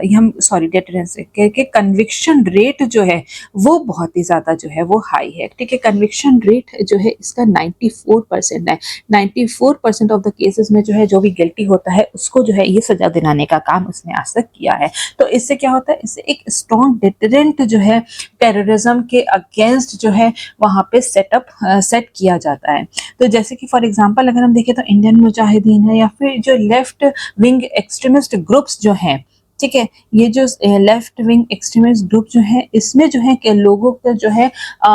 हतोत्साहित किया जाता है यहाँ पे कि अगर वो उसके साथ जुड़े तो इसके जो है लीगल कॉन्सिक्वेंसेस भी उन्हें देखने को मिलेंगे। तो इसके बाद हम देखते हैं कि आखिर NIA के सामने क्या क्या चैलेंजेस हैं, चुनौतियां हैं जो कि इनकी ऑपरेशनल एफिशिएंसी में जो है वो बाधा डालती हैं। तो सबसे पहले अगर हम बात करें तो ये है लिमिटेड ज्यूरिसडिक्शन। इनका जो क्षेत्राधिकार जो है वो कुछ हद तक जो है वो सीमित है। तो NIA जो है उसके पास इतनी पावर नहीं है कि वो जो है कि वो फॉरेन कंट्रीज में जाकर जो है वो वहाँ पे इन्वेस्टिगेशन की जा सके। तो यहाँ पे अगर अगर किसी के साथ जो है बायलैटरल ट्रीटी नहीं है किसी कंट्री के साथ, तो एनआईए जो है उस कंट्री में जाके जो है वहाँ पे इन्वेस्टिगेशन नहीं कर सकता है। तो जिसकी वजह से कई बार देखा है कि पूरा इन्वेस्टिगेशन प्रोसेस जो होता है उसमें बहुत ही ज़्यादा जो है वो डिले हो जाता है। एविडेंस कलेक्शन में जो है वो बहुत ज़्यादा जो है वहाँ पे मुश्किलें देखने को मिलती हैं, और जिन कंट्रीज के साथ जो है बायलैटरल ट्रीटी नहीं है उसके लिए जो है उन्हें सेकेंडरी एविडेंस पे ही जो है भरोसा करना पड़ता है। जो भी एविडेंस वहाँ की कंट्री उपलब्ध कराती है इन्हें उसी पे ही जो है निर्भर रहना पड़ता है। तो जिसकी वजह से पूरी जो इन्वेस्टिगेटिव एफिशिएंसी है, जो इन्वेस्टिगेटिव प्रोसेस जो है उसमें कई सारे जो है हिंड्रेंस देखने को मिलते हैं। इसके बाद अगर हम नेक्स्ट देखें तो वो है फाइनेंशियल कंस्ट्रेंट। वित्तीय बाधाएं बहुत सारी हैं, जैसा कि हमने हर जगह देखा है इंडिया में जितने भी जो एजेंसीज हैं उनके पास बहुत ज़्यादा जो है फाइनेंशियल ऑटोनॉमी नहीं है। इसी प्रकार से एनआईए के पास भी जो है बहुत ही लिमिटेड फाइनेंशियल ऑटोनॉमी है, जिसका असर जो है इसके ऑपरेशन पे, इसकी इन्वेस्टिगेशन पे भी पड़ता है। ठीक है, तो एनआईए के पास जो है अगर मॉडर्न टेक्नोलॉजी चाहिए, इन मॉडर्न इन्वेस्टिगेटिव टेक्नोलॉजी जो है एनआईए के पास बहुत ज़्यादा नहीं है ड्यू टू फाइनेंशियल कंस्ट्रेंट। ठीक है, तो यहाँ पे फाइनेंशियल कंस्ट्रेंट भी जो है एक बहुत बड़ा बाधा बना हुआ है। नेक्स्ट हम देखते हैं ये संघीय ढांचे को जो है वो बिगाड़ता है, क्योंकि यहाँ पर जो है एनआईए एक्ट में, ठीक है, 2019 में जो है यहाँ पे संशोधन किया गया था, जिसमें कहा गया था कि एनआईए जो है वो किसी भी केस को जो है टेक ओवर कर सकता है बिना स्टेट के गवर्नमेंट के, ठीक है, स्टेट गवर्नमेंट के अप्रूवल के बगैर। तो यहाँ पर जो है इस प्रकार से जो है वहाँ पे वो पूरा जो फेडरल स्ट्रक्चर जो है उसको डिस्टर्ब करता है। वो जो है वो डायरेक्ट इंटरवेंशन कर सकता है किसी भी स्टेट में, और उसकी जो है उसे परमिशन की ज़रूरत नहीं है। सीबीआई में जैसे कि ज़रूरत पड़ती है स्टेट गवर्नमेंट की, स्टेट पुलिस की, लेकिन यहाँ पर जो है स्टेट का कोई भी रोल नहीं होता, जिससे कि जो पूरा जो लोकल लॉ एनफोर्समेंट एजेंसी है, ठीक है, लोकल लॉ एनफोर्समेंट एजेंसी जो है उनका रोल जो है कहीं ना कहीं अंडरमाइन होता है। तो इससे हमारा जो है फेडरल स्ट्रक्चर जो है प्रभावित होता है। इसके बाद हम देखते हैं ओवर सेंट्रलाइजेशन ऑफ पावर। तो यहाँ पे सेंट्रल गवर्नमेंट के पास बहुत ज़्यादा जो है वो पावर है। सेंट्रल गवर्नमेंट ही जो है वो डिसाइड करती है कि कौन सा केस जो है वो एनआईए जो है उसको इन्वेस्टिगेट करेगा। तो यहाँ पर जो है यहाँ पे बहुत सारे जो है केसेस जो होते हैं जो कि जिसमें कई बार जो है पॉलिटिकल बायस भी देखा गया है, कि जिससे कि जो है जो एजेंसी की जो इंडिपेंडेंस है वो कहीं ना कहीं जो है वो कॉम्प्रोमाइज होती है, उनकी ऑटोनॉमी जो है कहीं ना कहीं कॉम्प्रोमाइज होती है। तो यहाँ पर जो है ऐसे भी कुछ केसेस दिए गए हैं, देखे गए हैं, जहाँ पर कि जो है पॉलिटिकल इंटरफेरेंस जो है वो बहुत ही ज़्यादा होता है, जिससे कि जो है यहाँ पे उनकी जो है इंडिपेंडेंस अफेक्ट होने के साथ साथ जो है उनके जो एबिलिटी है एफिशिएंट तरीके से काम करने की वो भी प्रभावित होती है। इसके बाद हम देखते हैं इसमें विशेषज्ञता का अभाव है। तो यहाँ पर इसके लिए अलग से जो है रिक्रूटमेंट तो होता है, लेकिन इसमें बहुत सारे ऑफिसर्स ऐसे भी होते हैं जो कि डेपुटेशन पे होते हैं, ठीक है, डेपुटेशन पे होते हैं, जैसे कि स्टेट पुलिस सर्विसेज से होते हैं, या फिर पुलिस फोर्सेस से है, या फिर सेंट्रल जो पुलिस फोर्सेस है, सेंट्रल एजेंसीज जो है वहाँ से जो है डेपुटेशन पे कई सारे पर्सनल जो आते हैं, जिनके पास जो है एक्सपर्ट नॉलेज नहीं है, जिनके पास जो है बहुत ज़्यादा एक्सपर्टीज नहीं है, और इंफ्रास्ट्रक्चर की कमी होने के कारण जो है यहाँ पर पूरी जो इन्वेस्टिगेशन प्रोसेस जो है वो कहीं ना कहीं उसमें बहुत ज़्यादा बाधा देखने को मिलती है। लैक ऑफ कोऑर्डिनेशन है, समन्वय की कमी देखने को मिलती है। तो कई सारी यहाँ पर जो है एजेंसीज हैं, जैसे कि हम अगर देखें तो रॉ है, ठीक है, इंटेलिजेंस ब्यूरो है, स्टेट पुलिस फोर्सेस हैं, ठीक है। तो इन सभी के बीच में जो है एक कोऑर्डिनेशन बिठाना बहुत ही ज़रूरी है अगर हम लोग जो है यहाँ पर टेररिज्म से लड़ना चाहते हैं। लेकिन कई बार ऐसा देखा गया है कि जो स्टेट पुलिस फोर्सेस है उनको जो है यहाँ पे साइडलाइन कर दिया जाता है, और एनआईए जो है खुद ही जो है पूरा टेकअप कर लेता है केस को, टेक ओवर कर लेता है केस को, ठीक है। तो रॉ है, आईबी है, इनके साथ कई बार जो है कोऑर्डिनेशन नहीं बिठा पाते हैं, तो जिसके कारण से जो पूरा इन्वेस्टिगेशन प्रोसेस प्रोसेस है उसमें बहुत ही ज़्यादा डिले होता है। तो अगर हम बात करें तो एनआईए जो है, ठीक है, एनआईए जो है इसने आतंकवाद तंत्र को यहाँ हमारे देश में कमज़ोर करने का कार्य तो किया ही है, और टेररिज्म लेकिन जो है ये एक ग्लोबल समस्या है, ठीक है, ग्लोबल प्रॉब्लम है और इसके लिए जो है इससे निपटने के लिए जो हमें ग्लोबल अपने नेटवर्क, ग्लोबल जो है हमारे जो ग्लोबल फॉरेन कंट्री से जो कोलैबोरेशन है उसको और ज़्यादा जो है मजबूत करने की ज़रूरत है, तभी हम टेररिज्म जैसी बड़ी समस्या से जो है वो निपट सकते हैं। तो हम देखते हैं कि जो टेररिज्म के खतरे को कम करने के साथ साथ जो है एनआईए ने जो है देश की सिक्योरिटी को भी मजबूत करने में जो है एक अहम भूमिका निभाई है। Next question is from paper number 4. Discuss the significance of Aristotle's concept of the golden mean in civil services. Civil सेवाओं में अरस्तु की स्वर्णिम मध्य की अवधारणा के महत्व पर चर्चा करें। ठीक है, तो यहाँ पे हम सबसे पहले जो है गोल्डन मीन का जो पूरा कॉन्सेप्ट है उसको जो है इंट्रोड्यूस करेंगे। तो गोल्डन मीन या फिर स्वर्णिम मध्य को जो हम कह सकते हैं कि दो चरम विकल्प होते हैं, उनके मध्य के श्रेष्ठ विकल्प को जो है हम लोग स्वर्णिम मध्य ही कहते हैं। ठीक है, तो यहाँ पे अगर हम दो एक्सट्रीम की बात करें तो वो क्या होगा, यहाँ पे एक होगी डेफिशिएंसी जो है सबसे ज्यादा कमी, या फिर एक होगा एक्सेस। ठीक है, हम कोई भी कार्य जो है एक्सेस में करते हैं, तो जैसे कहा जाता है कि अति जो है हर चीज़ की खराब होती है, तो यहाँ पे बहुत ज़्यादा डेफिशिएंसी भी नहीं होनी चाहिए और बहुत ज़्यादा जो है एक्सेस भी नहीं होना चाहिए। तो इनके बीच में जो है यहाँ पे जो है कहीं पे जो है उसके बीच में जो है यहाँ पे समन्वय बिठाना बहुत ही ज़्यादा ज़रूरी है। तो अगर हम गोल्डन मीन की बात करें तो ये कोई अर्थमेटिक मीन नहीं है। ठीक है, अर्थमेटिक मीन नहीं है, इसको जो है हम लोग नंबर्स में जो है कैलकुलेट जो है वो नहीं कर सकते हैं। ये जो है ये हर सिचुएशन के हिसाब से जो है यहाँ पे उसको हम लोग देखते हैं कि मध्य रास्ता क्या होगा। तो इसलिए ये जो है सब्जेक्टिव बहुत ही ज्यादा होता है, सिचुएशन टू सिचुएशन। ठीक है, सिचुएशन पर डिपेंड करता है कि वहाँ पे गोल्डन मीन क्या होगा। तो यहाँ पर अगर हम इसका सिविल सर्विसेज में एप्लीकेशन देखें या इसके महत्व देखें तो सबसे पहले हम देखते हैं करेज। ठीक है, तो सिविल सर्विसेज में करेज होना बहुत ही ज्यादा जरूरी है, साहस होना जरूरी है। लेकिन अगर साहस की जो है अति बहुत ही ज्यादा कमी होगी तो जो है वो कॉवर्डिस जैसे जो है या फिर कायरता जैसे जो कैरेक्टरिस्टिक्स होते हैं उसको जन्म देता है। फॉर एग्जाम्पल जो है हम कह सकते हैं कि यहाँ पे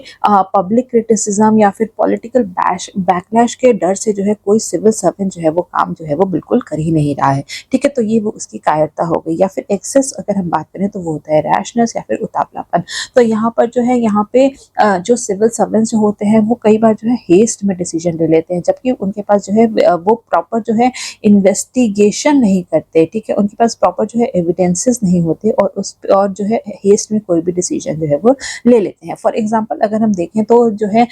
कि अगर किसी सिविल सर्वेंट्स द्वारा जो है यहाँ पे किसी बिल्डिंग का जो है डिमोलिशन कर दिया गया और बिना जो है फैक्ट्स को वेरीफाई किए हुए, तो यहाँ पर अगर हम इसके गोल्डन मीन की बात करें, ठीक है, तो यहाँ पे बीच का रास्ता या फिर स्वर्णिम मध्य का रास्ता अगर हम देखें तो इसमें क्या होगा कि यहाँ पर जो सिविल सर्वेंट्स जो है वो जो है करेज दिखाते हैं किसी भी करप्शन को। ठीक है, किसी भी जो है यहाँ पर अगर कोई भी करप्शन हुआ है या फिर अगर कोई भी स्कैम हुआ है तो उसको उजागर करने के लिए और लेकिन केवल जो है पूरी इन्वेस्टिगेशन के बाद, ठीक है, इन्वेस्टिगेशन और प्रॉपर एविडेंसेस को जुटाने के बाद जब वो करप्शन को जो है एक्सपोज करते हैं या फिर स्कैम को एक्सपोज करते हैं तो ये गोल्डन मीन के अंतर्गत आता है। ठीक है, तो कोई भी जो डिसीजन है, कोई भी जो है काम जो है वो हेस्ट में नहीं करना चाहिए। नेक्स्ट अगर हम देखें तो इंटीग्रिटी। ठीक है, तो सिविल सर्वेंट्स के अंदर जो है इंटीग्रिटी, अखंडता या फिर हम कह सकते हैं सत्यनिष्ठा होनी बहुत ही ज्यादा जरूरी है। अगर उसकी कमी होती है, डेफिशिएंसी होती है, तो ये भ्रष्टाचार को जो है वो जन्म देता है। तो यहाँ पर जो है ये जो है अगर इंटीग्रिटी की या फिर हम कह सकते हैं कि सत्यनिष्ठा की कमी है तो यहाँ तो जो सिविल सर्वेंट्स हैं वो अपनी पर्सनल गेन्स को कई बार जो है बहुत ही ज्यादा जो है प्रायोरिटाइज करते हैं और जिसकी वजह से जो है करप्ट प्रैक्टिसेस में जो है वो लिप्त होते हैं। इसके साथ अगर हम एक्सेस देखें तो बहुत ही ज्यादा जो है वो रिजिड हो सकते हैं। ठीक है, अगर जो है इंटीग्रिटी को अगर कोई भी सत्यनिष्ठा को बहुत ही ज्यादा एक्सेस में जो है अगर अप्लाई करता है तो वहां पर जो है इसको जो है ये भी जो है बहुत बड़ा जो है ये भी जो है ये गलत होगा, क्योंकि यहाँ पर जो है कई बार जो है बहुत ज्यादा जो सिविल सर्विस होते हैं बहुत ज्यादा रिजिड नेचर के होते हैं जो कि किसी भी प्रकार के जो है पॉलिटिकल जो एग्जीक्यूटिव जो होते हैं उनके साथ जो है मिलकर कार्य नहीं करते, क्योंकि उनको लगता है कि वो जो है उनके जो है पॉलिटिकल न्यूट्रलिटी जो है वो उनकी मेंटेन नहीं होगी। ठीक है, तो ये यहाँ पे जो है बहुत ही ज़्यादा रिजिड हो जाते हैं। लेकिन अगर इसका हम गोल्डन मीन की बात करें तो इसका एग्जाम्पल हम दे सकते हैं कि जो ऑफिसर्स होते हैं वो उनको जो है न्यूट्रल रहना चाहिए। ठीक है, वो न्यूट्रल तो रह ही रहे हैं, लेकिन साथ में जो है जितने भी जो मिनिस्टर्स हैं उनके साथ मिलकर उनके साथ जो है कोऑर्डिनेट करके जो है पॉलिसी को फॉर्मुलेट करना और जो है उनको उनको जो है पॉलिसी को इम्प्लीमेंट करना। ठीक है, तो ये यहाँ पे जो है गोल्डन मीन हो गया कि यहाँ पे अपनी जो है न्यूट्रलिटी तो मेंटेन कर ही रहे हैं, जो है यहाँ पे नॉन पार्टिसनशिप जो है उसको मेंटेन करने के साथ साथ जो है पॉलिटिकल जो मिनिस्टर्स है या फिर पॉलिटिकल बॉडीज जो है उनके साथ जो है कोऑर्डिनेट करके जो है पॉलिसी को फॉर्मुलेट और इम्प्लीमेंट करना। नेक्स्ट हम देखते हैं कंपैशन। ठीक है, तो सिविल सर्वेंट्स में करुणा का जो कैरेक्टरिस्टिक्स है होना भी बहुत ज़्यादा ज़रूरी है। अगर इसकी डेफिशिएंसी होगी तो वो जो है उदासीनता या फिर इनडिफरेंस जो है उसको जन्म देता है। जैसे कि अगर हम बात करें तो ये जो अगर कोई भी बहुत ज़्यादा इनडिफरेंट है तो वो क्या करेगा, वो जितने भी मार्जिनलाइज सेक्शन है, weaker section of the society है, उनके प्रति जो है उनकी को बिल्कुल भी संवेदनशील नहीं होंगे, जिनके कारण से उनको हित जो है वो कहीं ना कहीं नज़रअंदाज होगा। और यही अगर जो है कोई अगर बहुत ज़्यादा एक्सेस में अगर कोई कंपैशन को एक्सेस में प्रैक्टिस करता है तो इससे जो है अत्याशक्ति या फिर ओवर इंटेलिजेंस जैसी जो है प्रतिक्रिया देखने को मिल सकती है कि वो कई बार जो है लोगों की मदद करते हैं और उसके लिए जो है रूल्स को भी वो लोग जो है ओवरलुक कर देते हैं, रूल्स को जो है नज़रअंदाज कर देते हैं। तो इसके लिए अगर हम गोल्डन मीन की बात करें, ठीक है, कंपैशन में अगर हम गोल्डन मीन की बात करें तो अगर इसमें हम एग्जांपल अगर देखें तो डिजास्टर मैनेजमेंट के दौरान अगर हम देखें तो यहाँ पर जो डिस्ट्रिक्ट मजिस्ट्रेट होता है वो ये सुनिश्चित करता है कि जो भी राहत का सामान जो है वो सभी के पास जो है समान मात्रा में पहुंचे। ठीक है, तो कोई भी ऐसा व्यक्ति ना हो कि जिसको कि उसका जो है लाभ नहीं मिल पा रहा है। तो यहाँ पर जो है कंपैशन होना चाहिए और सबके प्रति जो है कंपैशन होना चाहिए। इसके बाद हम देखते हैं डिसिप्लिन या फिर अनुशासन। ठीक है, तो यहाँ पर जो है एक सिविल सर्वेंट को जो है डिसिप्लिन भी मेंटेन करना बहुत ज़्यादा ज़रूरी है। अगर वो जो है उसमें उसकी डिसिप्लिन में अगर कमी होगी तो कई प्रकार से जो है नेग्लिजेंस होगी। जैसे कि अगर हम बात करें तो उसकी रेगुलर अटेंडेंस जो है वो बहुत ही ज़्यादा जो है वो इरेगुलर होगी, वो ऑफिस जो है वो लेट आएगा, वो किसी भी मीटिंग के लिए जो है बहुत ही ज़्यादा जो है वो सक्रिय रूप से पार्टिसिपेट नहीं करेगा। ठीक है, तो उसमें जो है डिसिप्लिन की कमी देखने को मिलती है। और अगर यही कोई एक्सेस होता है तो ये अथॉरिटेरियनिज्म जैसे इंस्टेंसेस को जो है वो जन्म देता है। जैसे कि अगर हम बात करें तो जो है कोई अगर जो है डिसिप्लिन अगर बहुत ही ज़्यादा स्ट्रिक्ट तरीके से जो है अगर कोई सिविल सर्वेंट जो है प्रैक्टिस कर रहा है तो वो किसी भी प्रकार की जो है वो देरी जो है वो यहाँ पर जो है बर्दाश्त नहीं करता। वो एक स्ट्रिक्ट जो है बायोमेट्रिक अटेंडेंस को जो है वहाँ पे लागू करेगा। वहाँ पे जो है अगर कोई भी माइनर डिले भी होती है तो उसके लिए भी जो है वहाँ पे वो वो उसको भी जो है वो टॉलरेट नहीं करता है, जिससे कि वहाँ का जो पूरा जो एनवायरनमेंट होता है ऑफिस का वो कहीं ना कहीं खराब होता है, लोगों का जो मोरल जो होता है वो कहीं ना कहीं डाउन होता है। तो अगर हम डिसिप्लिन का गोल्डन मीन देखें तो वहाँ पे जो है सिविल सर्वेंट्स जो है वो बुद्धिमत्ता से काम लेंगे और वहाँ के जो जितने भी जो उसके सबऑर्डिनेट्स हैं उनको जो है टाइम का महत्व बताएंगे, डिसिप्लिन का महत्व बताएंगे, उनको जो है बताएंगे कि पंक्चुअल रहने से क्या क्या फायदे हैं और उनकी पंक्चुअलिटी को जो है एंगेज करेंगे। और उसी के साथ साथ जो है अगर कोई भी है जो एक्सेप्शनल केसेस होते हैं, रेयर केसेस होते हैं, कभी कोई बीमार पड़ गया या फिर कोई पर्सनल इमरजेंसीज है तो उसके लिए जो है उन्हें छूट भी दिए जानी चाहिए। इसके बाद हम देखते हैं ट्रांसपेरेंसी। सिविल सर्वेंट्स को पूरे प्रोसेस में जो है पारदर्शिता मेंटेन करनी चाहिए। तो अगर इसकी कमी होगी तो यहाँ पर जो है वो बहुत ही ज़्यादा जो है वो जितनी भी जो इन्फॉर्मेशन जो है उसको बहुत ही ज़्यादा गोपनीय रखेंगे, तो जिसके कारण जो है यहाँ पे पीपल जो भी सिटीजन्स हैं उनके मन में जो है सरकार के प्रति बहुत ही ज़्यादा जो है डिस्ट्रस्ट पैदा हो सकता है। लेकिन अगर ये कहीं अत्यधिक या फिर जो अगर कोई भी पारदर्शिता जो है बिल्कुल भी मेंटेन नहीं करता, बहुत ज़्यादा अगर हम एक्सेस अगर हम उस पर जाएं, ठीक है, तो उसमें जो है यहाँ पे जो भी सिविल सर्वेंट है वो अत्यधिक जो है इंफॉर्मेशन को साझा करेगा, तो वहाँ पे जो है हमारी जो नेशनल सिक्योरिटी भी कई बार जो है वो कॉम्प्रोमाइज हो सकती करती है। तो अगर हम इसकी बात करें यहाँ पर जो है गोल्डन मीन जो है यहाँ पे जो है जो सिविल सर्वेंट्स हैं उनको जो है आरटीआई को जो है प्रमोट करना की ज़रूरत है। ठीक है, तो यहाँ इससे क्या होगा, इससे जो है पूरे सिस्टम में ओपननेस जो है वो जो है बहुत ज़्यादा जो है प्रमोट होगा और इसी के साथ साथ जितनी भी जो कॉन्फिडेंशियल इंफॉर्मेशन है उसको उसको जो है उसकी सीक्रेसी मेंटेन करके जितनी भी जो सेंसिटिव इंफॉर्मेशन है उसको जो है यहाँ पर जो है उनको जो है रिवील नहीं करने की ज़रूरत है। केवल उतना ही जो कि आरटीआई में या फिर जो जितना कि पब्लिक को जानना है उसके बारे में जो है वो उसे ब्रीफ कर सकते हैं, वो उन्हें फैक्ट्स दे सकते हैं, लेकिन जो बहुत ही ज़्यादा सेंसिटिव इंफॉर्मेशन है वो उन्हें जो है कंसील करनी चाहिए। इसी के बाद अगर हम जस्टिस में देखें तो जस्टिस में भी जो है यहाँ पे जस्टिस में भी जो है एरिस्टोटल का स्वर्णिम मध्य का जो प्रिंसिपल जो है हम उसे यहाँ पर देख सकते हैं। सबसे पहले अगर इसकी डेफिशिएंसी होगी तो यहाँ पर जो है अन्याय जैसी चीज़ को यहाँ पे हम देख सकते हैं, क्योंकि जहाँ पे जो है इसमें हम देख सकते हैं कि अगर कोई जज है वो किसी भी अगर कोई भी क्राइम हुआ है तो उसके लिए जो है अगर वो बहुत ही लेस पनिशमेंट देता है तो उससे जो है यहाँ पे समाज में जो है डेटरेंट इफेक्ट नहीं होगा। ठीक है, वो एक एग्जांपल नहीं सेट करेंगे कि अगर ये कोई क्राइम करता है तो उसके लिए अगेंस्ट जो है उसे बहुत ज़्यादा जो है वो सजा मिलेगी। जैसे कि फॉर एग्जाम्पल अभी हमने देखा था कि वहाँ पे जो है एक रोड ड्रिंक एंड ड्राइव का केस था जिसमें कि जो है जो एक्यूज था उसको सिर्फ जो है रोड सेफ्टी पर ऐसे लिखवाकर जो है छोड़ दिया गया था। ठीक है, तो यहाँ पे ये इनजस्टिस को जन्म देता है, ये जो है डिटरेंट इफेक्ट जो है वो क्रिएट नहीं करता है। यही अगर कोई बहुत ही ज़्यादा एक्सेस में प्रैक्टिस करता है, अत्यधिक में करता है, तो वो जो है किसी भी छोटे से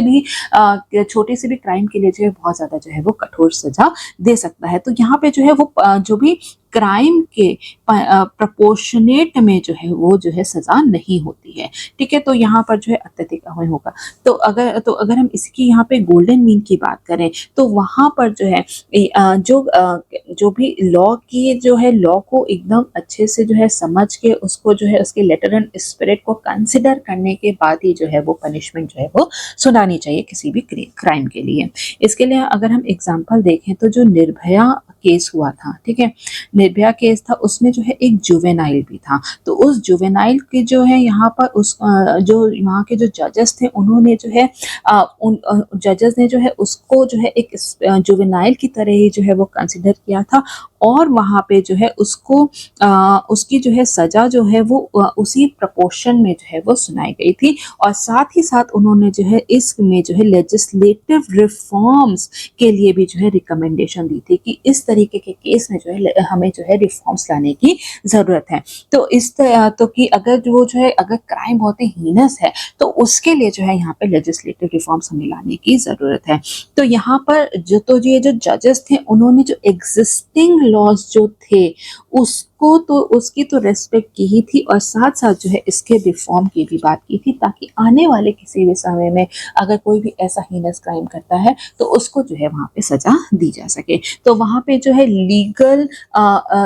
ऑब्लिगेशन और जो सोसाइटल कंसर्न थे उनके बीच में जो है बैलेंस करने का कार्य किया गया था। ठीक है, तो यहाँ पर अगर हम देखें तो ये जो सिविल सर्वेंट्स जो होते हैं उनके लिए जो है गोल्डन मीन जो है उसको अप्लाई करना बहुत ही ज़्यादा ज़रूरी है हर क्षेत्र में, ताकि जो है यहाँ पे पॉलिसी फॉर्मुलेशन में या फिर जो समाज कल्याण में जो है समाज कल्याण के क्षेत्र में जो है यहाँ पर अच्छे से काम किया जा सके।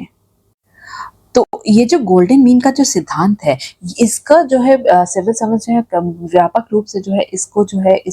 इसको अप्लाई कर सकते हैं, जैसे कि जस्टिस में है, डेली एडमिनिस्ट्रेशन में है, गवर्नेंस में है, एनवायरमेंट कंजर्वेशन, इन सभी जगह जो है गोल्डन मीन का जो है यहाँ पे इसको लागू किया जा सकता है। तो अब हम नेक्स्ट क्वेश्चन देखेंगे तो वो है पेपर नंबर 5 से और क्वेश्चन है discuss the role of NGOs in Uttar Pradesh, what are the challenges faced by them. Uttar Pradesh में गैर सरकारी संगठनों की भूमिका पर चर्चा करें, उनके सामने क्या चुनौतियां हैं। तो यहाँ पर हम सबसे पहले जो है एनजीओ की जो हम बात करेंगे कि एनजीओ जो है वो होता क्या है। तो यहाँ पे ये जो है non government non governmental organisations जो हैं वो होते हैं, उसी को जो है हम लोग एनजीओ कहते हैं। तो यहाँ पे ये जो ऐसी संस्थाएं हो या फिर संगठन होते हैं जो सरकार से स्वतंत्र रूप से कार्य करते हैं और उनके मानवीय एवं विकासात्मक उद्देश्य होते हैं, ठीक है। तो उनको जो है वो बहुत ही ज़्यादा ह्यूमैनिटेरियन और जो है डेवलपमेंट ऑब्जेक्टिव के साथ जो है वो कार्य करते हैं, ताकि जो है वो समाज का कल्याण कर सकें, समाज कल्याण में जो है वो हाथ बटाते हैं। तो यहाँ पर अगर हम एनजीओ का रोल देखें उत्तर प्रदेश में, तो सबसे पहले हम इसमें बात करेंगे एजुकेशन सेक्टर की, ठीक है। तो शिक्षा के क्षेत्र में जो है एनजीओ ने बहुत सारा काम किया है, बहुत सारा जो है सराहनीय काम किया, हम ये कह सकते हैं। तो एनजीओ ने कई प्रकार के जो है स्कूल डेवलप किए हैं और यहाँ पे और साथ साथ जो है यहाँ पे वोकेशनल ट्रेनिंग प्रोग्राम्स जो है ऑर्गेनाइज करते हैं, ताकि जो है लोगों में जो है कौशल का जो है विकास किया जा सके और जो है स्कूल में जो है अच्छी से अच्छी जो है क्वालिटी एजुकेशन जो है वो प्रदान की जा सके। तो गर्ल्स एजुकेशन के भी क्षेत्र में जो है यहाँ पर एनजीओ की बहुत अच्छी भूमिका रही है। एनजीओ के अवेयरनेस कैंपेन या फिर एनजीओ के जो मेंबर्स होते हैं, हमने देखा है कि कई बार जो रूरल एरियाज होते हैं वहाँ पे घर घर जाके जो है जो गर्ल्स एजुकेशन है उसकी जो है यहाँ पे इम्पोर्टेंस को जो है उनके पेरेंट्स को बताते हैं, जिससे कि जो है जो गर्ल्स का जो है यहाँ पे एनरोलमेंट रेशियो जो है उसमें जो है यहाँ पे हमें बढ़ोतरी देखने को मिलती है। इसी के साथ साथ जो है यहाँ पे जो है स्कूल एनरोलमेंट रेशियो बढ़ता है और यहाँ पे जो स्कूल ड्रॉप आउट्स जो हैं वो उसमें जो है हमें कमी देखने को मिलती है। तो अगर हम बात करें इसके एग्जाम्पल की, तो ये जो संपर्क फाउंडेशन है ये उत्तर प्रदेश गवर्नमेंट के साथ मिलकर जो है संपर्क स्मार्ट शाला प्रोग्राम जो है इसको चलाया जा रहा है, ताकि जो है प्राइमरी एजुकेशन को जो है और ज़्यादा बेहतर किया जा सके राज्य में। इसके बाद हम बात करेंगे हेल्थ केयर सेक्टर में। तो अगर स्वास्थ्य सेवा क्षेत्र की बात करें तो एनजीओ जो है कई प्रकार से जो है कार्य कर रहा है, जैसे ये पर्टिकुलरली जो है इनका रोल जो है यहाँ पे जो है रूरल एरियाज में बहुत ही ज़्यादा है, क्योंकि रूरल एरियाज में जो हेल्थ केयर जो फैसिलिटीज़ हैं वो बहुत ज़्यादा कम है। तो वहाँ पर जो है एनजीओज ने जो है हेल्थ केयर फैसिलिटीज़ को और ज़्यादा बेहतर बनाने के लिए काफ़ी सारा जो है प्रयास किया है। तो यहाँ पर अगर हम देखते हैं तो यहाँ पे जो है हेल्थ कैंप्स को जो है ऑर्गेनाइज किया जाता है, जैसे कि आई चेकअप्स है, ब्लड डोनेशन कैंप है, इनफैक्ट जो है एम्बुलेंस सर्विसेज भी जो है कई जगह जो है एनजीओज द्वारा जो है यहाँ पे प्रोवाइड कराई जा रही है। इसके साथ साथ हम देखते हैं अवेयरनेस कैंपेन जो है यहाँ पे एनजीओज द्वारा चलाया जाता है, उन हाइजीन के बारे में, क्लीनलीनेस के बारे में, ताकि जो है यहाँ पर जो है डिजीज़ जैसे कि मलेरिया, डेंगू जैसे जो डिजीज़ हैं उनको जो है कम किया जा सके। और यहाँ पे जो है मेडिकल फैसिलिटीज़ जो है प्रोवाइड की जा रही है अंडर सर्व्ड एरियाज़ में, ठीक है। तो यहाँ पर जो है एनजीओज द्वारा जो है यहाँ पे जो है हेल्थ केयर सेंटर जो है उसका भी जो है विकास किया जा रहा है रूरल एरियाज में। तो यहाँ पर अगर हम इसके एग्जांपल की बात करें तो ये जो होप फाउंडेशन है ये न्यूट्रिशन और हेल्थ के क्षेत्र के साथ साथ जो है एजुकेशन, एनवायरमेंटल प्रोटेक्शन और वुमेन एम्पावरमेंट सभी क्षेत्रों में जो है वो कार्य कर रहा है। इसके बाद हम देखते हैं यहाँ पे अपलिफ्टमेंट ऑफ वुमेन, ठीक है। महिलाओं के उत्थान के लिए भी जो है कई सारे जो है प्रयास किए गए हैं, कई सारे प्रोग्राम्स चलाए गए हैं, जैसे कि उनकी स्किल ट्रेनिंग के लिए, उनकी फाइनेंशियल लिटरेसी के लिए, ताकि जो है उनको जो है आर्थिक रूप से सशक्त किया जा सके। तो यहाँ पे इसके साथ साथ हम देखते हैं कि उनको जो महिलाएं जो होती हैं उनको जो है वो उनकी राइट्स के बारे में जो है अवेयर कराने का कार्य किया जा रहा है। इसके साथ साथ जो है जो डोमेस्टिक वायलेंस, ठीक है, डोमेस्टिक वायलेंस जो है उसके जो विक्टिम्स जो हैं उनको वहाँ पे जो है लीगल असिस्टेंस प्रोवाइड कराई जाती है एनजीओज के द्वारा, ताकि उनको जो है वो न्याय मिल सके। तो यहाँ पर जो है जो महिलाएं हैं उनको जो है गवर्नमेंट स्कीम्स के बारे में जो है उनको बताया जाता है और उन्हें बताया जाता है कि उसका जो है वो लाभ वो किस तरीके से उठा सकते हैं। तो वो जो ऑनलाइन जो अगर कोई भी फॉर्म फिलअप करना है तो वो कार्य भी जो है एनजीओ के द्वारा जो है वो किया जाता है। तो यहाँ पे वुमेन जो है महिलाओं के उत्थान के लिए जो है कई सारे प्रयास किए गए हैं। तो अगर हम एग्जांपल देखें तो उड़ान सोसाइटी जो है यहाँ पे रूरल डेवलपमेंट और जो है गर्ल्स एजुकेशन, चाइल्ड लेबर को कम करने में और पॉवर्टी एलिवेशन, इन सभी क्षेत्रों में जो है वो कार्य किया जा रहा है। इसके बाद हम देखते हैं पॉवर्टी एलिवेशन या फिर गरीबी उन्मूलन, ठीक है। तो यहाँ पर जो है जो जो एनजीओ द्वारा जो है यहाँ पे एंटरप्रेन्योरशिप, उद्यमिता और स्किल ट्रेनिंग जो है वो प्रोवाइड कराई जा रही है यूथ को, विमेन को, ताकि जो है उनकी एम्प्लॉयबिलिटी को जो है यहाँ पे बढ़ाया जा सके। जो राज्य में जो है उद्यमिता को जो है वो और ज़्यादा जो है बढ़ावा दिया जा रहा है। उनके द्वारा जो है सेल्फ हेल्प ग्रुप्स जो हैं वो क्रिएट किए जाते हैं, ताकि जो भी महिलाएं जो हैं तो उनको जो है क्रेडिट का जो है वो एक्सेस हो सके। ठीक है, क्रेडिट तक उनकी जो है वो पहुंच बनाने के लिए जो है सेल्फ हेल्प ग्रुप्स का जो है निर्माण किया जा रहा है। एग्रीकल्चर क्षेत्र में अगर समझे तो जो फार्मर्स जो हैं, ठीक है, उनको जो है सपोर्ट किया जा रहा है और उनको जो है नई नई टेक्नोलॉजी जो है उनके बारे में जो है उनको ट्रेनिंग देने का काम जो है एनजीओ कर रहा है। इसी के साथ साथ अगर हम देखें तो जो स्मॉल स्केल इंडस्ट्रीज जो हैं उनको भी जो है कई प्रकार से जो है सपोर्ट किया जा रहा है। जो आर्टिसंस हैं, क्राफ्ट्समैन हैं, ठीक है, तो इन तक जो है एनजीओस पहुंचते हैं और उनको जो है यहाँ पर मेन स्ट्रीम में लाने के लिए जो है उनको उसका जो है कार्य कर रहे हैं, जिसके लिए जो है कई बार जो है जो ट्रेडिशनल हैंडी क्राफ्ट जो है उसको और ज़्यादा जो है प्रमोट किया जा रहा है। उसको जो है ऑनलाइन उनके लिए जो है पोर्टल बनाया जाता है, जिसको जो है ऑनलाइन उनके सामान को बेचा जाता है, ताकि उनके इनकम में जो है और ज़्यादा बढ़ोतरी हो सके। ठीक है, तो इससे जो है पॉवर्टी एलिवेशन में जो है बहुत ज़्यादा मदद मिलती है। फॉर एग्जाम्पल अगर हम बात करें तो यहाँ पे जो है उदयन, ठीक है, उदयन केयर जो है ये यूथ केयर और स्किल डेवलपमेंट पे बहुत ज़्यादा कार्य कर रहा है, ताकि जो है आगे आने वाली पीढ़ी में जो है उनकी एम्प्लॉयबिलिटी को और ज़्यादा बढ़ाया जा सके। नेक्स्ट अगर हम देखें तो एनवायरमेंटल कंजर्वेशन, ठीक है, तो एनजीओ द्वारा जो है कई प्रकार से जो है सस्टेनेबल डेवलपमेंट के क्षेत्र में जो है बहुत ज़्यादा कार्य किया जा रहा है। जो एनवायरमेंट जो है उसके कंजर्वेशन को लेके जो है वो बहुत ज़्यादा सीरियस है और उसके लिए जो है वो कार्य किया जा रहा है। ट्री प्लांटेशन ड्राइव, ठीक है, पेड़ों को जो है वहाँ पे लगाया जा रहा है और जो है एफॉरेस्टेशन को बढ़ावा दिया जा रहा है। और इसके साथ साथ जो है वो अवेयरनेस कैंपेन जो है, ठीक है, उसको जो है यहाँ पे अवेयरनेस कैंपेन चलाए जाते हैं, जिसमें कि लोगों को जो है एनवायरमेंटल कंजर्वेशन के साथ साथ जो है ऑर्गेनिक फार्मिंग के बारे में भी बताया जा रहा है, ताकि इनकी जो इनकम है उसको जो है और ज़्यादा बेहतर किया जा सके। अगर हम इसका एग्जांपल समझे तो ग्रो बिलियन ट्रीज फाउंडेशन जो है ये एनवायरमेंटल कंजर्वेशन और सस्टेनेबल डेवलपमेंट के क्षेत्र में बहुत ज़्यादा कार्य कर रहा है। ये सस्टेनेबल प्रैक्टिसेस को बहुत ज़्यादा बढ़ावा दे रहे हैं, जिससे कि जो है यहाँ पे ग्रीन स्पेस जो है अर्बन एरियाज़ में, रूरल एरियाज़ में वो क्रिएट की जा रही है, ताकि हमारा जो क्लाइमेट चेंज की जो समस्या है उससे हम लोग जो है वो लड़ सकें। ठीक है, तो इनके द्वारा जो है ट्री प्लांटेशन किया जा रहा है और साथ साथ जो फॉरेस्ट जो है, जो हमारे जो घटते हुए फॉरेस्ट जो है उनको रिस्टोर करने का भी कार्य एनजीओज कर रहे हैं। इसके बाद अगर हम नेक्स्ट देखें तो वो है प्रोटेक्शन ऑफ ह्यूमन राइट्स। ठीक है, तो यहाँ पर जो ह्यूमन राइट्स के क्षेत्र में अगर हम देखें तो अगर कोई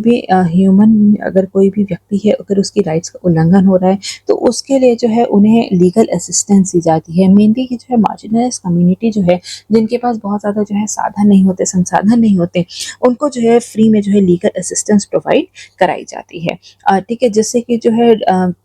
कि जो जेंडर, कास्ट और जो रिलीजन के बेसिस पे जो डिस्क्रिमिनेशन हो रहा है उसको कहीं ना कहीं कम करने की मदद मिली है। नेक्स्ट अगर हम बात करें तो सोशल जस्टिस, तो कई सारे सोशल इश्यूज भी जो है वो एनजीओज द्वारा जो है एड्रेस किए जा रहे हैं, जैसे कि चाइल्ड ट्रैफिकिंग हो गया, ठीक है, चाइल्ड ट्रैफिकिंग है, चाइल्ड मैरिज है, चाइल्ड लेबर है, ठीक है, ये सब जो हमारे जो सोसाइटी में बहुत ही जो यहाँ पर जो हम कह सकते हैं कि जो सामाजिक मुद्दे जो हैं उनको एड्रेस जो है वो किया जा रहा है। प्रोस्टिट्यूशन है, तो प्रोस्टिट्यूशन जो है उससे जो है लोगों को जो है यहाँ पे जो है उनको बचाया जा रहा है। तो इस तरीके से कई प्रकार के जो है यहाँ पे जो सोशल जस्टिस को जो है ये लोग बढ़ावा दे रहे हैं। ठीक है, तो यहाँ पे जो है जितने भी जो यहाँ पे चाइल्ड ट्रैफिकिंग, चाइल्ड मैरिजेस या फिर जो प्रोस्टिट्यूशन के जितने भी जो लोग को जो है बचाया जाता है, उनके रिहेबिलिटेशन के लिए भी जो है कार्य किया जा रहा है, उनको लीगल एड जो है वो प्रोवाइड कराई जाती है एनजीओज की तरफ से।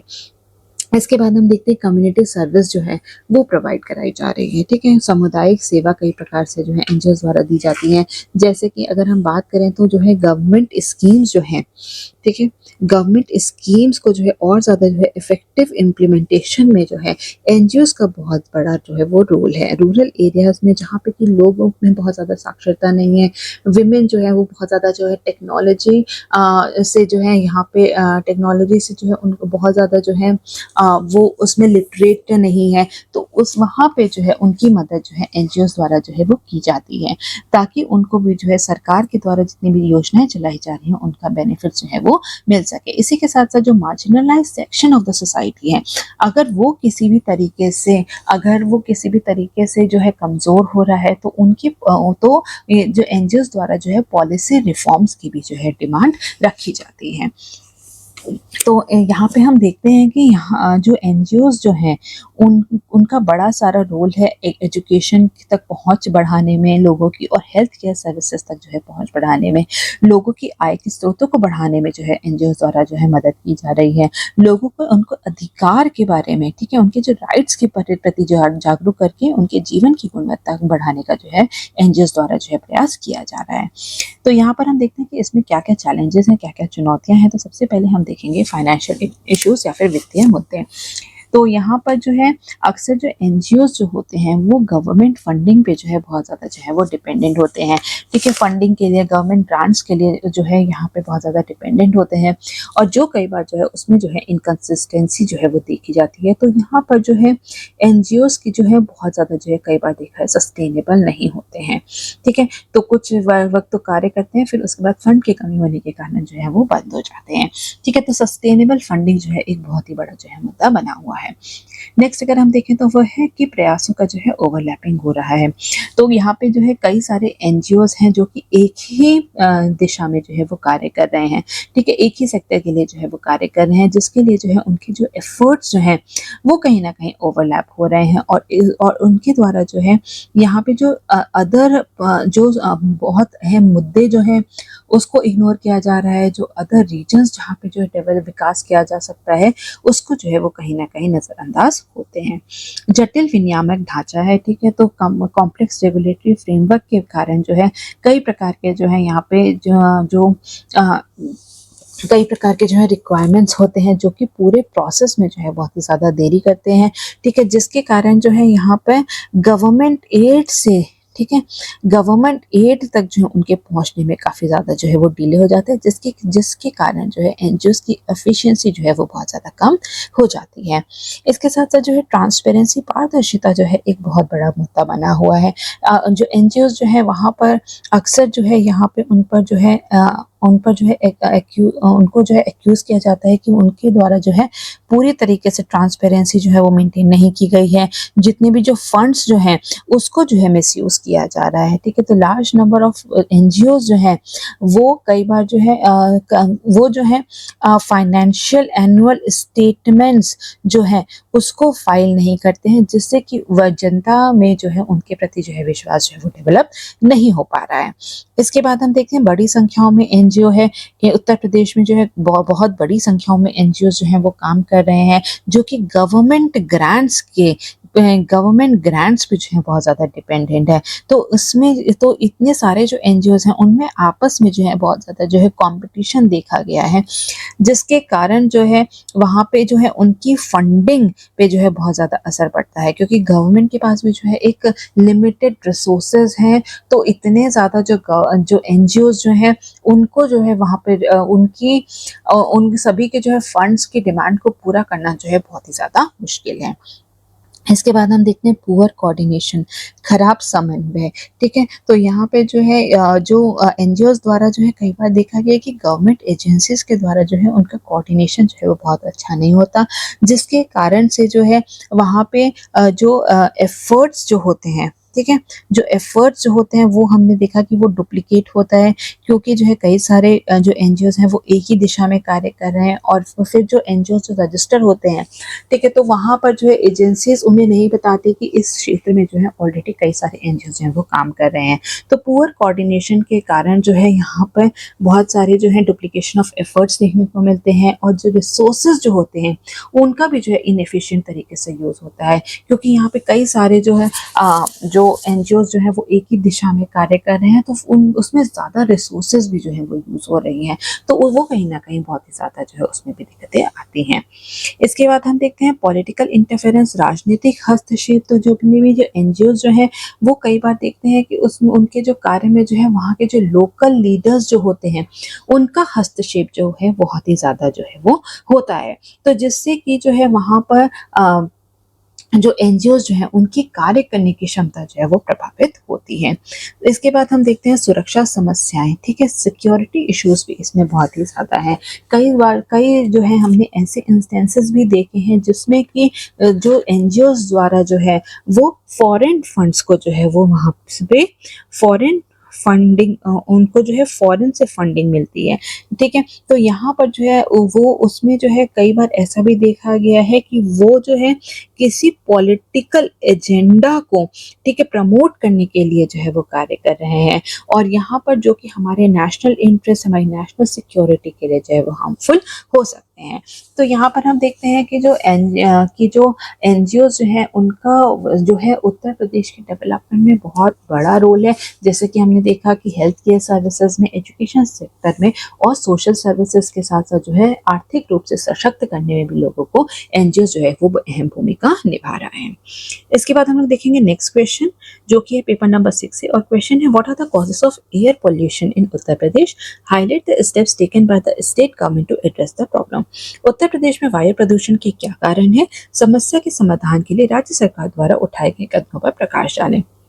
तो यहाँ पर हम सबसे पहले बात करेंगे कि वायु प्रदूषण होता क्या है, ठीक है। तो वायु प्रदूषण में अगर हम सीधी बात करें बॉटम लाइन में, तो जब भी वायु में किसी भी प्रकार का, ठीक है, किसी भी प्रकार का जो है यहाँ पे संदूषण होता है, ठीक है, तो उसको जो है हम लोग जो है वायु प्रदूषण कहते हैं। तो यहाँ पे हम डेफिनेशन अगर समझे तो वायु प्रदूषण किसी भी रासायनिक, भौतिक या जैविक कारक द्वारा घर के अंदर या बाहर के वातावरण का संदूषण है, जो वायुमंडल की प्राकृतिक विशेषताओं को संशोधित करता है, ठीक है। तो जो भी हमारे जो नेचुरल एनवायरनमेंट है उसमें जो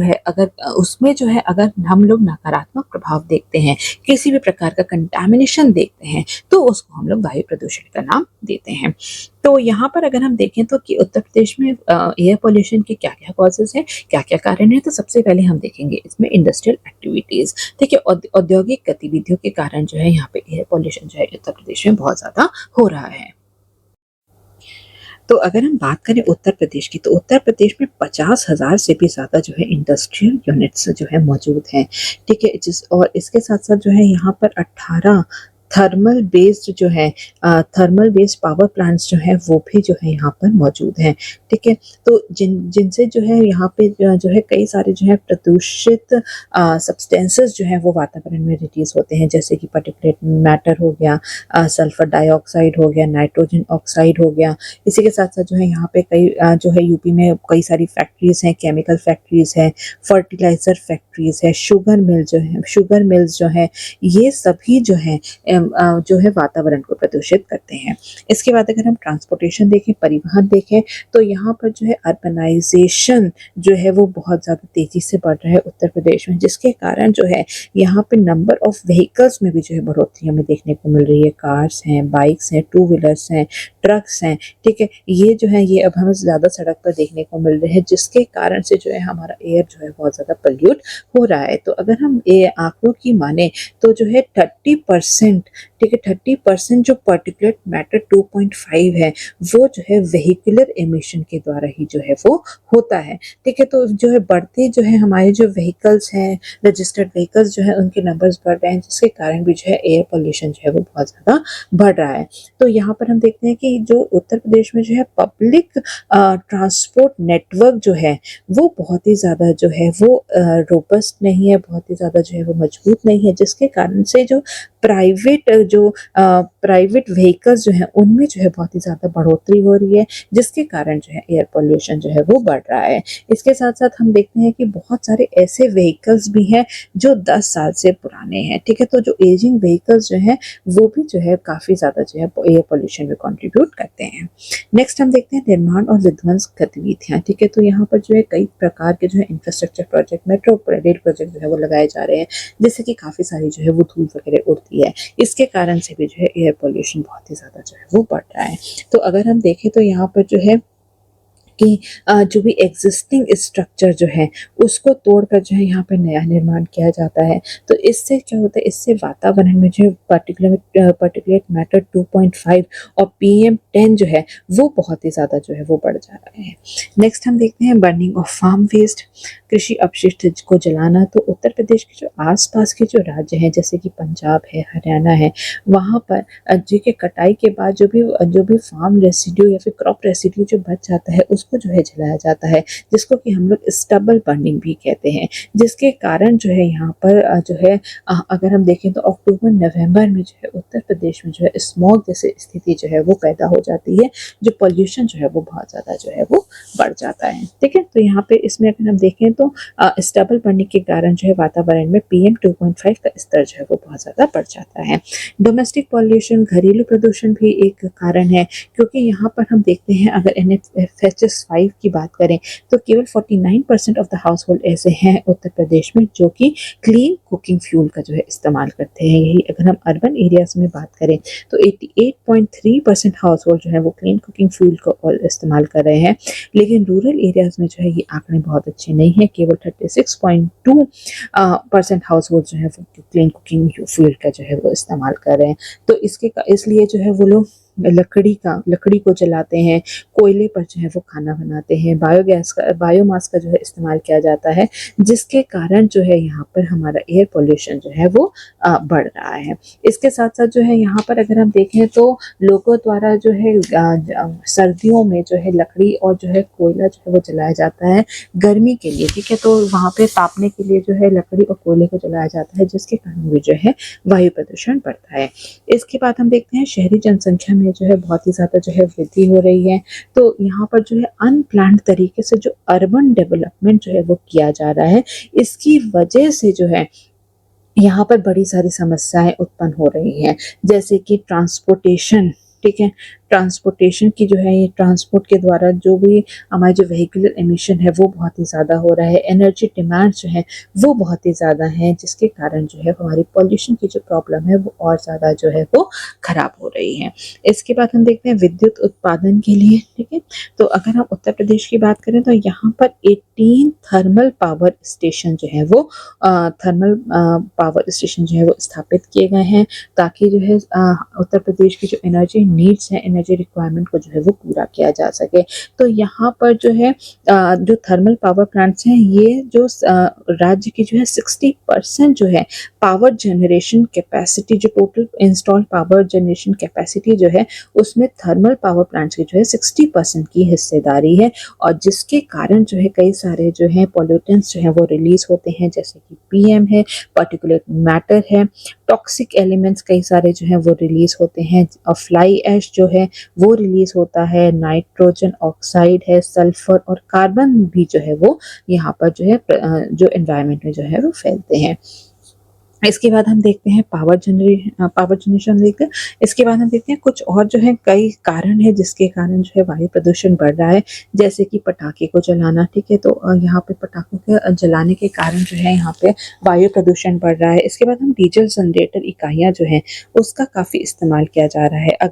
अगर हम देखें उत्तर प्रदेश में तो जो पावर सप्लाई जो है वो बहुत ही ज़्यादा जो है डिसरप्टेड है, जिसके कारण से इंडस्ट्रीज में कमर्शियल पर्पस से और रेसिडेंशियल पर्पस से जो है यहाँ पे जनरेटर का यूज़ किया जा रहा है, ताकि जो है एक हम कह सकते हैं कि वहाँ पे जो है उनकी बिजली की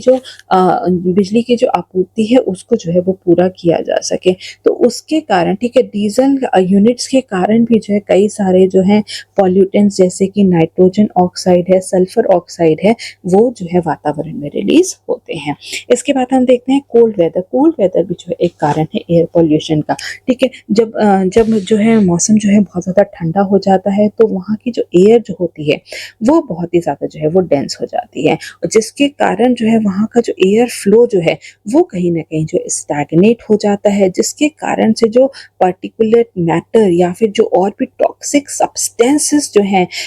वातावरण में, वो वहीं पर ठहर जाते हैं। ठीक है, वो उसी पार्सल ऑफ द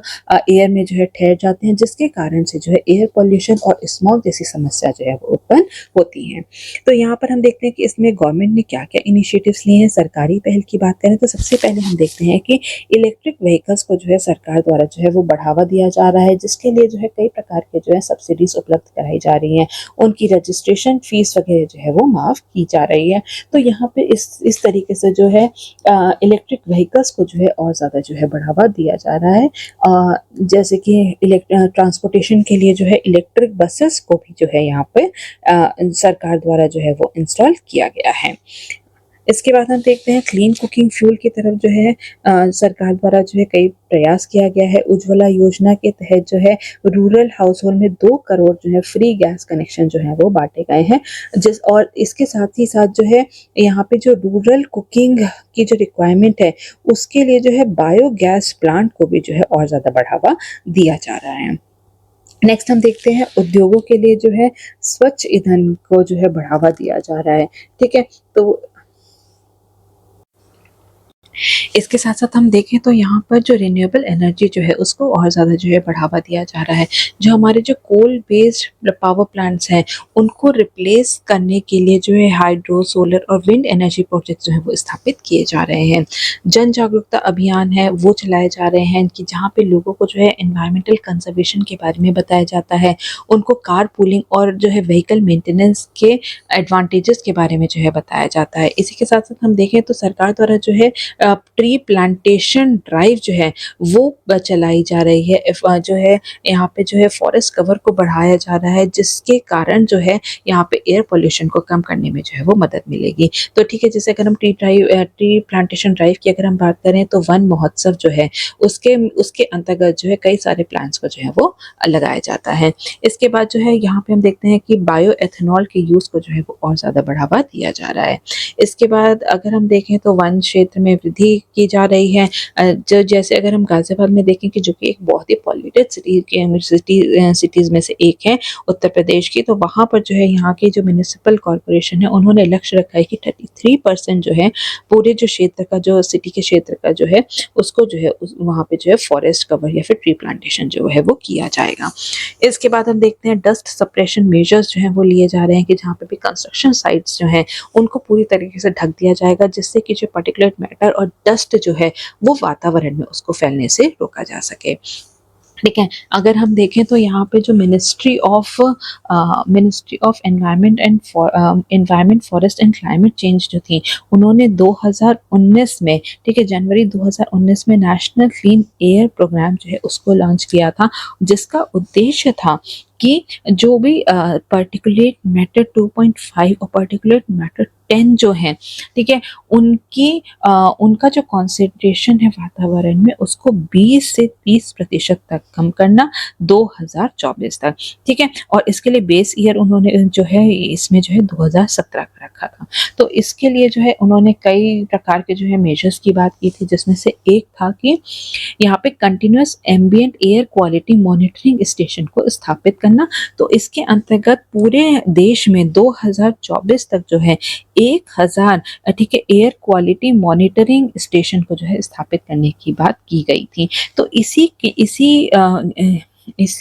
जो प्रोग्राम है या फिर परियोजना के अंतर्गत उत्तर प्रदेश ने भी जो है यहाँ पे कार्य किया है, और यहाँ पर हम देखते हैं कि उत्तर प्रदेश में जो है 13 शहरों में, ठीक है, 13 सिटीज़ में जो है 25 जो है continuous air quality monitoring station जो है वो स्थापित किए गए हैं। और इसी के साथ साथ जो है उत्तर प्रदेश राज्य द्वारा जो है